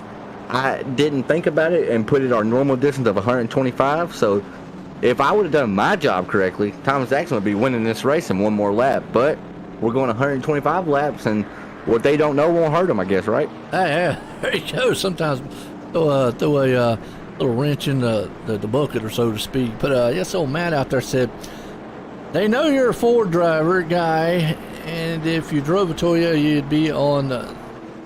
you'd be no threat. Okay, I'll go along with that. I'm Ford.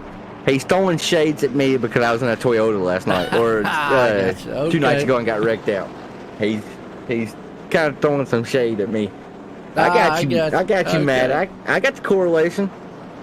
Christian Pittman said, I'm coming right now. Be ready. Well, he's sitting in fourth. Pittman is.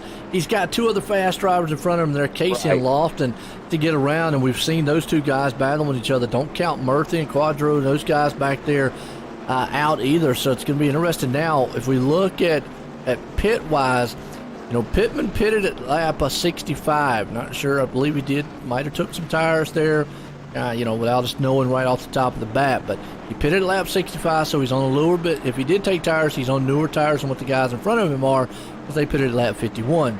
Probably definitely going to help him out.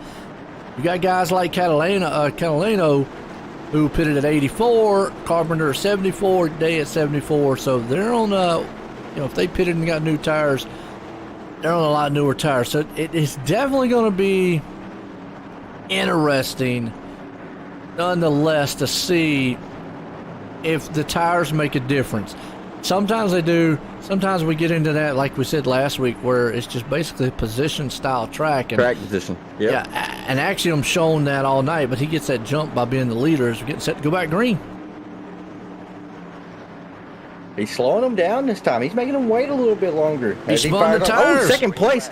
No, well, Lofton fired off before him. That might be a black flag coming from race control here. Oh, man, yeah, that would be devastating. But you also saw Axiom, he did spin the tires on the start there a little bit, so that kind of checked him up in the back. But you're right, we'll have to see what race control does on the start there as far as the ruling. As you see, Lofton was able to take the lead. Now you got Axiom in trouble with Pittman right beside him. Remember, Pittman was talking about it all race long. He's on the outside with Axiom there. You've got Casey on the back end. We'll see what happens as they come around here for this time to click off the lap. Man, oh man, this is getting heated up, and I've heard nothing from race control. And as we have a caution come out now, I'm sure race control is scrambling right now. They're trying to watch that, but I'm with you. I think Axiom spun his tires right then. He did. I don't know if they're going to just say he spun his tires, or again, it looks like a car in front of it. Oh, and Kilroy just nowhere to go, and man, that's a huge wreck. Big pile up in the back. The 41, that looks like that's Dalton Kilroy. We got Willie Evernham again, Kyle Dean, Matt involved in that one, so just unfortunate on the restart. Well, let's go back on that restart there. We saw Lofton jump in front, and we could probably go back, if I can't go back on the green flag here. Yeah, we'll go back on the green flag. Let's kind of see coming here. Again, it's race control kind of call here. It looked like Lofton did get the jump on him, and then afterwards Axiom spun those tires. But again, Axiom could have spun the tires, and that's why it just looked like Lofton got the jump on him. Let's watch right here. Pace car jumps. I don't know, man. Lofton did get an awful jump, and then you saw Axiom go sideways, so I don't know. That's a tough call. I mean, what do you think, Tanner, by just watching that? So I muted my mic, and Axiom's not happy right now, and I don't blame him. He's led every lap of this race, and I'm going to go out on a limb, and normally would not do that. Let me hear y'all's comments out there about seeing just that replay right there. Do y'all think if Lofton jumped to start, I mean, it basically clear, or if it just was looked like a combination of Axiom spinning the tires and then Lofton jumped out? Because it was very close. From my point of view, and usually I don't like putting out my opinion on it, from my point of view, like Lofton did jump a little bit. He got it. He got the EOL. And it looked like he jumped a little bit, and then Axiom reacted and spun those tires. Maybe it caught Lofton, or it's caught Axiom off guard when he jumped, and he smashed the throttle, and he spun those tires, whereas normally, him taking off, he would be easy on the throttle. It was close. It was close. And again, it puts the admins and race control in such a huge disadvantage. I mean, I've said it a million times, Tanner would not want their job because somebody's going to be happy, somebody's going to be mad.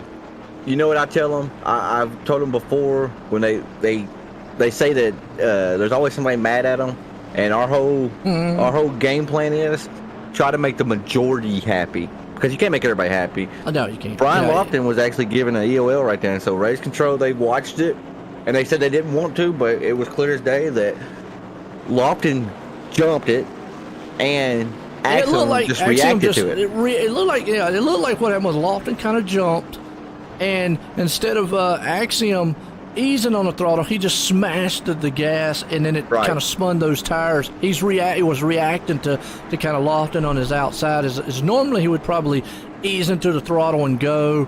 Like you said, he gets that advantage as being the leader to go. But hey, hats off. Lofton, been in an outside car, you've got to try to time it with the leader too. So just maybe a misjudgment, mistime right there.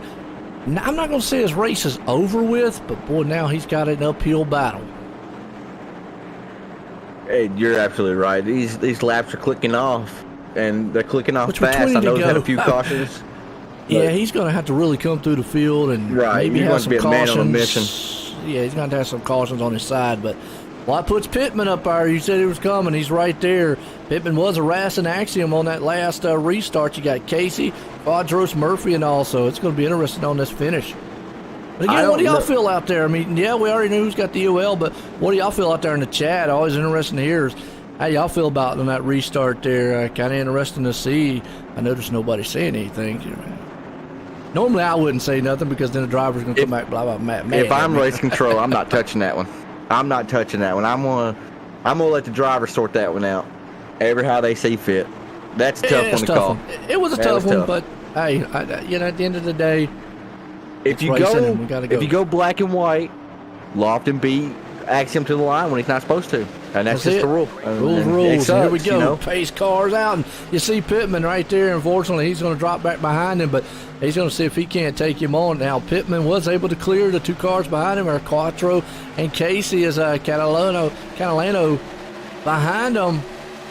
He's in that fifth place spot. Still good battle going on for third and fourth. Yeah, these drivers, I said it literally just 15 laps ago, but they really are fighting tooth and nail now for every position they can get, because when you get double file like that on these restarts, you can pick off 1 to 2 guys in one corner if you happen to enter it perfectly, But then when you get single file, you got to work to get around one car at a time. That's all you can do is one car at a time. So these restarts are key, and they're so important. Well, you see right there, Quadros, he's going for the block on Catalano on the inside. Here we go. Casey's looking at the inside of Pittman. Pittman gave up that inside groove, so now Pittman falls back to third. And, boy, he threaded the needle putting that thing in between those two cars.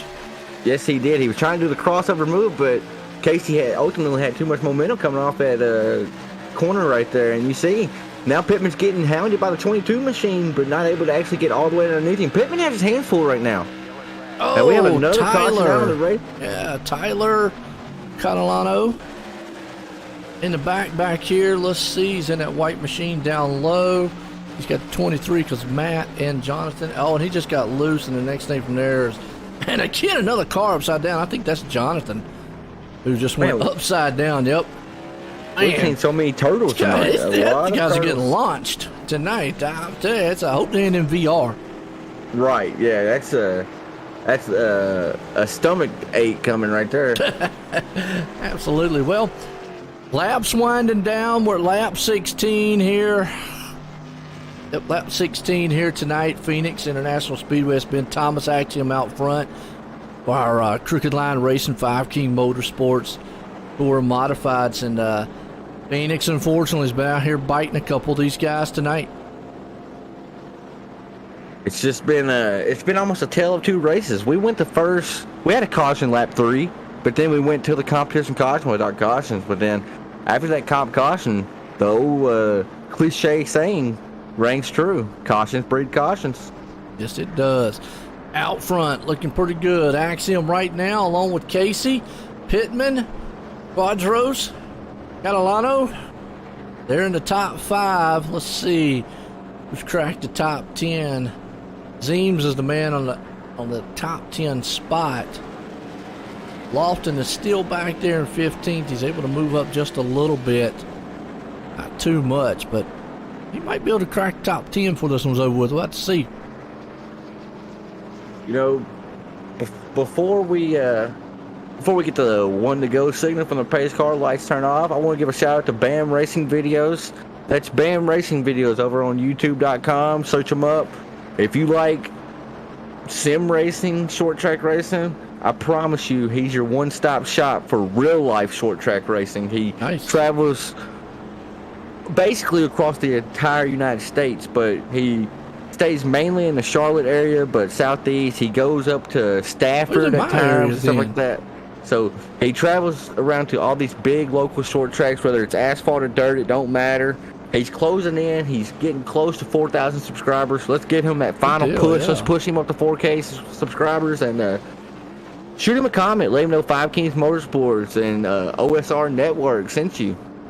Absolutely, heck yeah. I mean, he goes into Charlotte area. That's down where I'm at here. As I said, Charlotte's only probably about 50 minutes from where I am. You got the Charlotte Dirt Track, Yep. IMAX Speedway there, and then obviously you got the Charlotte Motor Speedway down there. So he's actually I've actually raced back when I was doing drag racing. I've raced Rockingham Dragway. Okay. You know, Rockingham Speedway's there. We've got Mooresville Speedway, Farmington Speedway. There's all kinds of tracks Piedmont right around Speedway. there. There's a lot of. Bowman Gray's probably one of the most famous short tracks here in the area. Right. That actually race these kind of cars. We've talked about it. But that track is. You know what it when you reminds me talk of about here? bull ring. It reminds me of WWF, WWE racing. I don't see how like the guys, man, race it. I really don't, because that track's only like a quarter mile. And you get these cars. I mean, they run the modified cars. They call them modified. They're basically what these are. And they run these style cars there. And I do not see how in the world they get around that track. And it's crazy, but they sell it out on Saturday nights. That's what I was about to say. I'm not a fan of it. I think it gives racing a bad look whenever you got drivers driving across the infield, head-holding each other, stuff like that. It's search it up on crazy. YouTube, but they're doing something right, because most of these short tracks, they're hurting right now, especially with the pandemic and stuff. But Bowman Gray, they're packing them stands every Saturday night. And a lot of they got some other great racing. I mean, they do some Demolition Derby, stuff, Yep. and it's like Hickory Speedway. You're right there, Matt. Yeah, another one. So a lot of great short track race tracks around here. And, since we're doing tour modifieds, it just reminds me a lot of what they do there at Bowman Gray's. We're getting set here. Pace car's off. It's been Axiom all night long. He gets another good jump. Here comes Pittman. And that's what Axiom wants to see. He wants to see Pittman get there with Casey and battle. He does not want Casey to get out. But Casey was able to get to his back door. Hey, he's actually going to be looking underneath him. I'm not sure if he's going to get there or not, but wait for the bump and run. You got to think at this point, y'all been this close on speed, and another caution is out. Not sure I'm starting what to get that aggravated is. up here in the booth. Could be Ed Brown. Could be Ed Brown off the track. Let's go back on Ed Brown. It says he's off the track. Let's go back and see if maybe that is the cause of it. Ed's in that 12 machine. Nicholas Casey in the second machine just lost connection to the server. He was second on the board. No way. Oh, you see Brown right there got a little bit wiggly. Wait, sure. And then the yellow, the three wide's never going to work here. Yep, right there. Those two just came together, and another car into the wall. He's on the inside. 3 wide, just really tough type of running here. You're right, Casey, unfortunately, out of this one, but Pittman. Well, I'll tell you what, Casey was right there on the back end. Let me ask the question. Was that the DQ? No, on it Casey? was. It said he throughput due to incoming packet loss, Joe. Okay. An internet well, I'll tell you what, he connection. was right there battling on He the back was end of battling on Axiom. him. He was almost trying to take that spot away. Talk about bad luck. Wow. Right. That's been one of the closest attempts we've seen at somebody battling Axiom. Now, we saw Catalano earlier, but wasn't able to actually fully get there. But yeah, nobody's been able to get to the Axiom, but Casey was like you said, the first one all night long. Tough break, man. Now let's see what Pittman. He's been talking. He's got the opening now. He's going to have a little bit less than 10 to get it done here tonight at Richmond. I was getting Richmond. I said Phoenix here. And then you've got Quadros right there sitting in 3rd. Catalano sitting in 4th. Murphy there in 5th. Brian Lofton's been able to move back up to 11th, so these cautions have helped him out a little bit. Like I say, he might be able to crack that top 10. You're exactly right. But since we went back to caution, I want to hit back on Bam Racing videos real quick. So he actually got him a pretty sweet gig. Do you know out at Charlotte on that, the little quarter-mile infield track they have, right? That utilizes the front stretch of Charlotte, and then they go down pit road or whatever. The little circle track, oval track they have there. I'll say that. Which one now? At Charlotte Motor Speedway, they have that little quarter-mile track there at Charlotte, and they race the legends around there. That actually, you're talking about on the actual big track itself? Yeah, yes, sir. I know they do. Yeah, as far as I know, the fame thing there is the legend cars. I'm not sure what else they run. So Bam Racing Videos actually landed a deal with them, and he he provides all the film content for that whole series throughout the summer, and that was a big get for him. They run, I think, every Tuesday night, and man, you talk about a car count down there, Joe. They have like 30, 40 legend cars show up, and it's actually pretty impressive watching them rip around that little oval. That is nice, right? Like you said, just a lot of great racing involved going on down there. So, yeah, that's awesome. Where you live at, that is like the racing mecca. It is. Like I mean, there's tracks all around you. You know, I never was a big Dale Earnhardt fan, and I know everybody out there's gonna be like, "What?" No. But here's the thing: Richard Childress lives less than 10 minutes from me. I ride by his house. He lives in a big mansion. Austin Dillon's dad lives about a mile down the road from that. And RCR, well, it's in the same town of where I went to high school at. I mean, we used to listen to the Motors when I was younger, when they did the dynos and stuff. So it's not far. It kind of gives you an idea of where I'm there. But Kannapolis is where the big teams are. A lot of them down in Mooresville area. You see them. So yeah.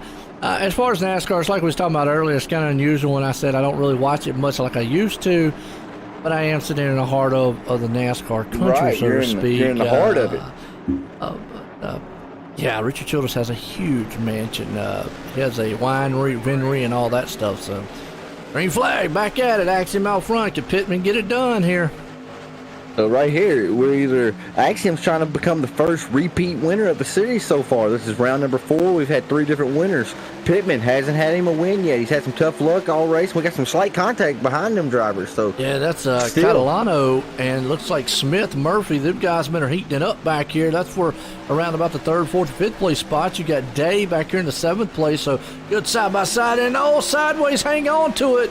Is he going to hang on to it? No, he's going to come right up the track, and probably should have got out of the throttle a little bit there, and he might have held on to that car, maybe stayed in it. I think that was Day there. Zeems involved, Jason Raymond involved. We saw that one live. Caution out. Wow. Joe, normally I don't do this, but can you give me like a minute real quick? I will be right back. Go ahead. I got a driver wanting to holler at me real quick. I'll be right back. You're fine, man. Go ahead. Well, we got 4 to go, folks. It's heating up here. We might get a green-white checkered. We have not seen that all season long, so we might get our first green-white checkered out here tonight. It'd be awesome. How about a 5 Kings win? Let's go number 5. What did you say? Number 8, excuse me. Pittman. Yeah, well, Pittman's there. He's got a little bit of work to do because obviously Axiom's going to have that jump on the restarts here, folks. And, definitely, by having that restart jump by Axiom, it's going to be tough. Pittman's going to have to stay right there on his back bumper. Axiom's had a great car, but I mean, one little slip up by Axiom and he's going to be there. Quadro's sitting right there in 3rd place. He's got Murphy sitting in 4th, Smith. And Willie Everham, I tell you what, earlier on got caught up in 2 incidents. Look at this, up to 6. Said that he could bounce back. Well, he definitely knows how, and right there sitting in 6. Don't count him out. He could actually slip up here before this thing's over and have an outstanding finish. You got Keith Mack hanging on to 7th, Klein there in 8th, Carpenter in 9th, Raymond in 10th, Day back here in the 11th place spot. Unfortunately, Brown on pit road, Day on pit road, Zeems, Timmy Catalano. We was talking about Brian Lofton. Unfortunately, I think he got caught up in that incident earlier on, or just a few minutes ago, because he's off the pace back in 16th spot. So top 11 guys right now. Whew. Let me know out there. What's that, Tanner? I said I was going to apologize for having to step away. We got some pretty irate drivers right now. It's Phoenix. And I said it before. I mean, I take nothing away from these drivers out here. I take nothing away from the league. The guys are all good out here. This track is just a handful. I've done races where they went flag to flag, but I've done a lot of races to where, unfortunately, it's just a lot of cautions. And it takes I don't say it to say, oh, these guys, man, are bad on the track. No, it's just this place, just for some reason, it just breeds it. You're exactly right. And, if you look up towards the front, your 3 front runners of the night have been, so you've had Kyle Dean up at Axiom. He's been a fixture up front, top dog's position all race long. But you've had Kyle Dean up there Brian Lofton, Nicholas Casey, Tyler Colano, and look up. There's a brand new second and third up there now with Christian Pittman and Tony Quadros. And we're going for a green-white checker here. That's the first two of the season. It is, ain't it? It's the first one of the season. It is, first one. So, first attempt here to green-white. I think you said if we have 2 attempts here. Is that right? It's supposed to be 3 if I set it up correctly. Okay. I hope we don't use all 3, but it's if I did my job correctly, it's supposed to be 3. But this is going to be it was going to be 100 laps long, and I messed that up. So. And here's the thing, folks. I tell you, just to give you an explanation on the green-white, because mostly NASCAR it's unlimited until they find a winner. But in 3 attempts here, we'll get a first attempt. If they don't make it to the white flag and a caution comes out, we get attempt number 2. Same thing on attempt number 2. If they don't make it to the white flag, caution comes out. Now that'll be the 3rd attempt. It doesn't matter if a caution comes out before they make it to the white flag, then it's over with on the 3rd one. So kind of gives you an idea how that works. But once the white flag flies, I've always said they can kill themselves on the track. It won't matter what happens. iRacing won't throw away a yellow flag. But here we go. Lights off on the pace car. First attempt here, green-white checker tonight here at Phoenix. Crooked Line Racing here with 5 King Motorsports. It's 3 green-whites. I got you there, Scotty. Good deal. Thomas Axiom up front. He's been the man on these restarts all night long. Now's the time for Pittman and Quadros and Murphy to show what they got. Pace car is ducking off. And you see a little bit of games up front. But I'm going to tell you what, though. Pittman got a jump with Axiom that time, and that's what he needed, heading off into 1. Yep, he was able to fire off right there with him. That 22 machine almost got to Pittman's inside, but he wasn't able to get there. This is going to be a close battle here as Pittman's going to get this draft coming down the backstretch here. Yeah, it is. Nobody's been able to hang with him, but Pittman is there on the back end of Axiom as they come around. This time by with 2 to go. You see the battle's on for 3rd. Quadros there, and Murphy stacking the field up behind. But the battle's on for the lead as they're going to come to the white flag. Yellow's out, though. Oh, man, Brad Carpenter around. They didn't make it to it. Let's go back on the replay and see. You can just see back here 3 wide. Brad's in that 31, meet in the middle of sandwich, just wrong place. Got a little touch on the back end. Around he goes into the wall. That's just some hard racing. So attempt number 2 here, green-white.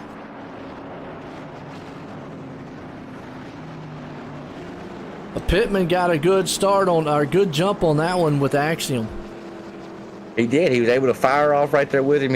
It's going to be almost impossible to get there side by side with him going into turn 1. Especially, you got to think, Pittman's seen 2nd place already get an EOL for jumping the restart. So that's got to be in his mind.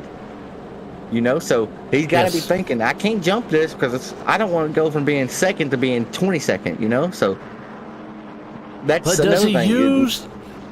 I mean, does he use the bump and run? I mean, that could come into play here. It kind of looks like it might be the only way he can get around. I know he's looking to that outside, trying a different way, but I don't think he's going to have enough to get around him on the outside. What do y'all think, folks? I mean, should he put the bump and run on him and make it around? Some like it, some don't. I don't know. Thomas is going to protect that inside lane for everything. Oh, yeah, that's his job. He can't give it up because he knows if Pittman gets to his inside, it could be anybody's game. Absolutely. Here we go. We're going to set it up. Attempt number 2, green-white checkered here tonight.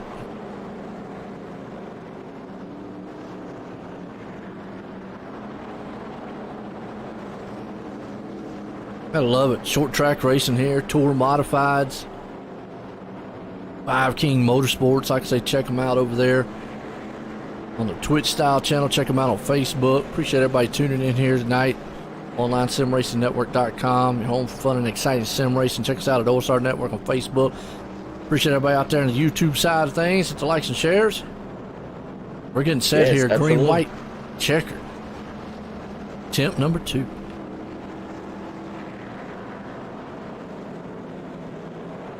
Phoenix.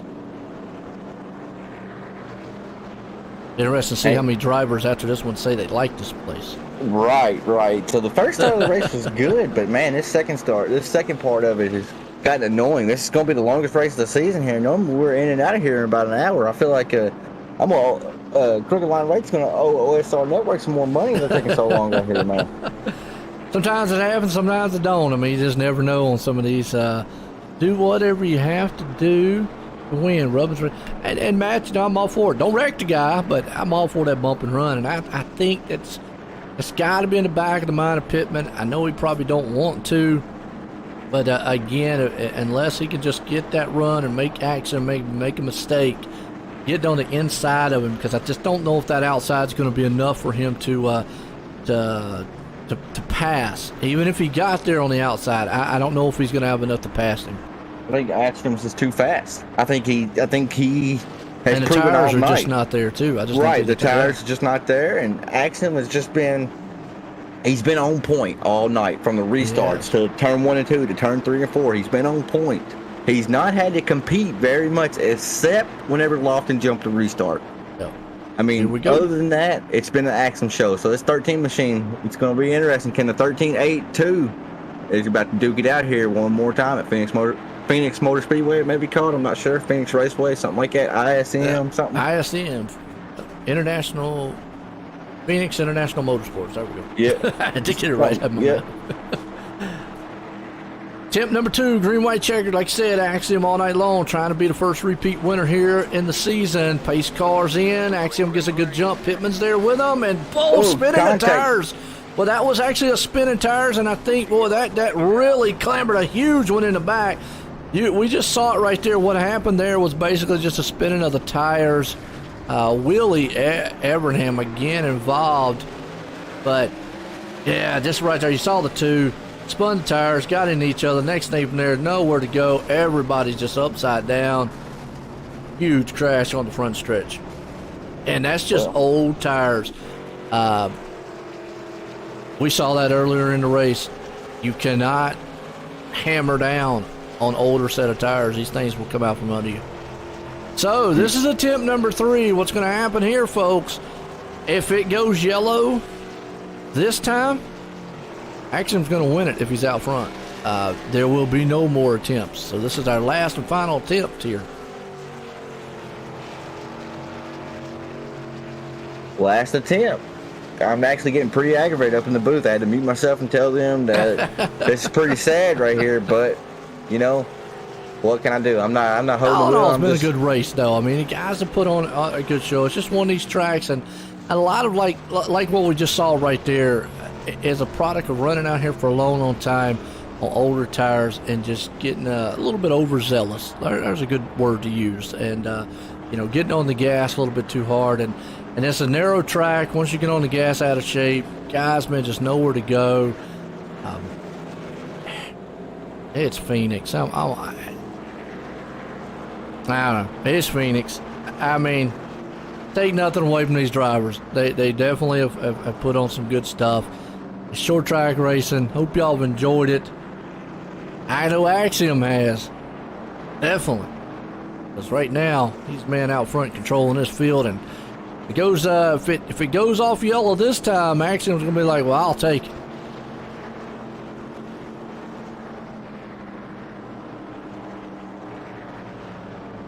It's now or never. It's now or never for the guys surrounding Axiom. I know Murphy's sitting back there in third. He spun those tires, and he's probably thinking, man, I just caused a big one there just by spinning tires. That's got to be a mental thing in the back of his mind on this restart again. I know he's wanting to get up there to get a jump with Pittman and Axiom, but then again, now he's got to think about, last time I tried that, guess what? I spun these tires really bad. So, do I try that again or what? Right, exactly. It's got down to the nitty gritty now. It don't matter. They can pile them up. This race is going to end here, folks. It will. So we appreciate y'all sticking with us. Drivers meeting next week is going to be a little bit more pinpoint, talking about some stuff, because that's why I stay out of that part of it, Man, oh man, I was enjoying this race, Joe, and I get up here and I got to broadcast with you. I get up here and I commentate, and I try to just take my name and my hat out of the admin row. I'll let my race control handle that. But man, this has gotten messy right here, and it's some wrecks. They come out here and it just happens. Accidents happen. Like we saw with Kyle Dean, Scotty Stevens earlier. It just kind of happens. Now I got Mac right there. He is smoking. That means that motor's hurt. I know what he's doing. as long as he stays out of the way, because he's not going to be able to get going. He wants to at least finish this thing because he understands the last, green, white, checkered does go yellow. But watch it, if it doesn't blow up on him. Probably just stay low and out of the way. So, kind of interesting to see what Pittman and Murphy in here does. Pittman go for it. I don't know. It's a tough one. We're about to get set. Last chance. Last time here. Final time tonight. Phoenix. Vikings Motorsports, Crooked Line Racing. Four modifieds. Phoenix. Pace cars off. Been Axiom. You see Pittman getting a little bit anxious, not able to go. But now he's got that side by side. He's going to drive it in. The battle's going to be on for third. Langham right there. And you just saw Murphy drove it into the turn. Yellow flag. Axiom's going to win this one tonight. Murphy drove that car into the inside. But it's all Axiom putting in the victory lane. Pittman there. Murphy's going to hang on the third if they don't deem that was not his fault. I mean, that's going to be a race control. So yeah, we're going to wait on third place there for a minute because it could, guess what? It could be Mac. And look, we just said Mac sits there with a broke motor. So we'll have to watch, see what race control does, because Murphy did drive that thing in a turn. Go back, yellow flag one more time. We'll watch it here on Murphy. As the checker flag, you see, just came out. Axiom's going to put it in a victory lane, but we're watching the replay here on what happened on the start. Everybody got a good jump, you see, on the top side there, and then watch the blue machine. He gets away, and then Murphy just drove it in the turn, got up into him a little bit, got a little loose, so yeah, right there. But Axiom definitely winning it. Pittman coming in second. I'm going to say Murphy's going to hang on to the third place right now. We'll have to get a confirmation from race control. Joe, I don't think we're even going to do interviews tonight, brother. I think we're going to let Thomas Axiom be congratulated on the win. That's win number 2 for him on the season. That's fine. Well, and it was, here's the thing. Again, my hat's off to the guys out here that did everything they needed to do. It was a tough one. Phoenix is always a tough track. Every time I've ever come here, it just seems like a tough, no matter how good or bad the drivers can be. But we'll watch Axiom burn them down right here. First back-to-back winner here tonight. Pittman coming home in second. Murphy there in third. Langham looks like he was able to pass Mac on the finish there and come up fourth. But Mac, he with the blow motor, was coming home there in fifth place. So good run by him. But all in all, got to give my hats off to these guys here tonight, Tanner. I mean, what a race. What a finish to this one. First time green, white checkers. We had 3 of them here. But for myself and everybody here at Crooked Line, man, I hope y'all enjoyed that. And I guess we'll see y'all next week. Appreciate it.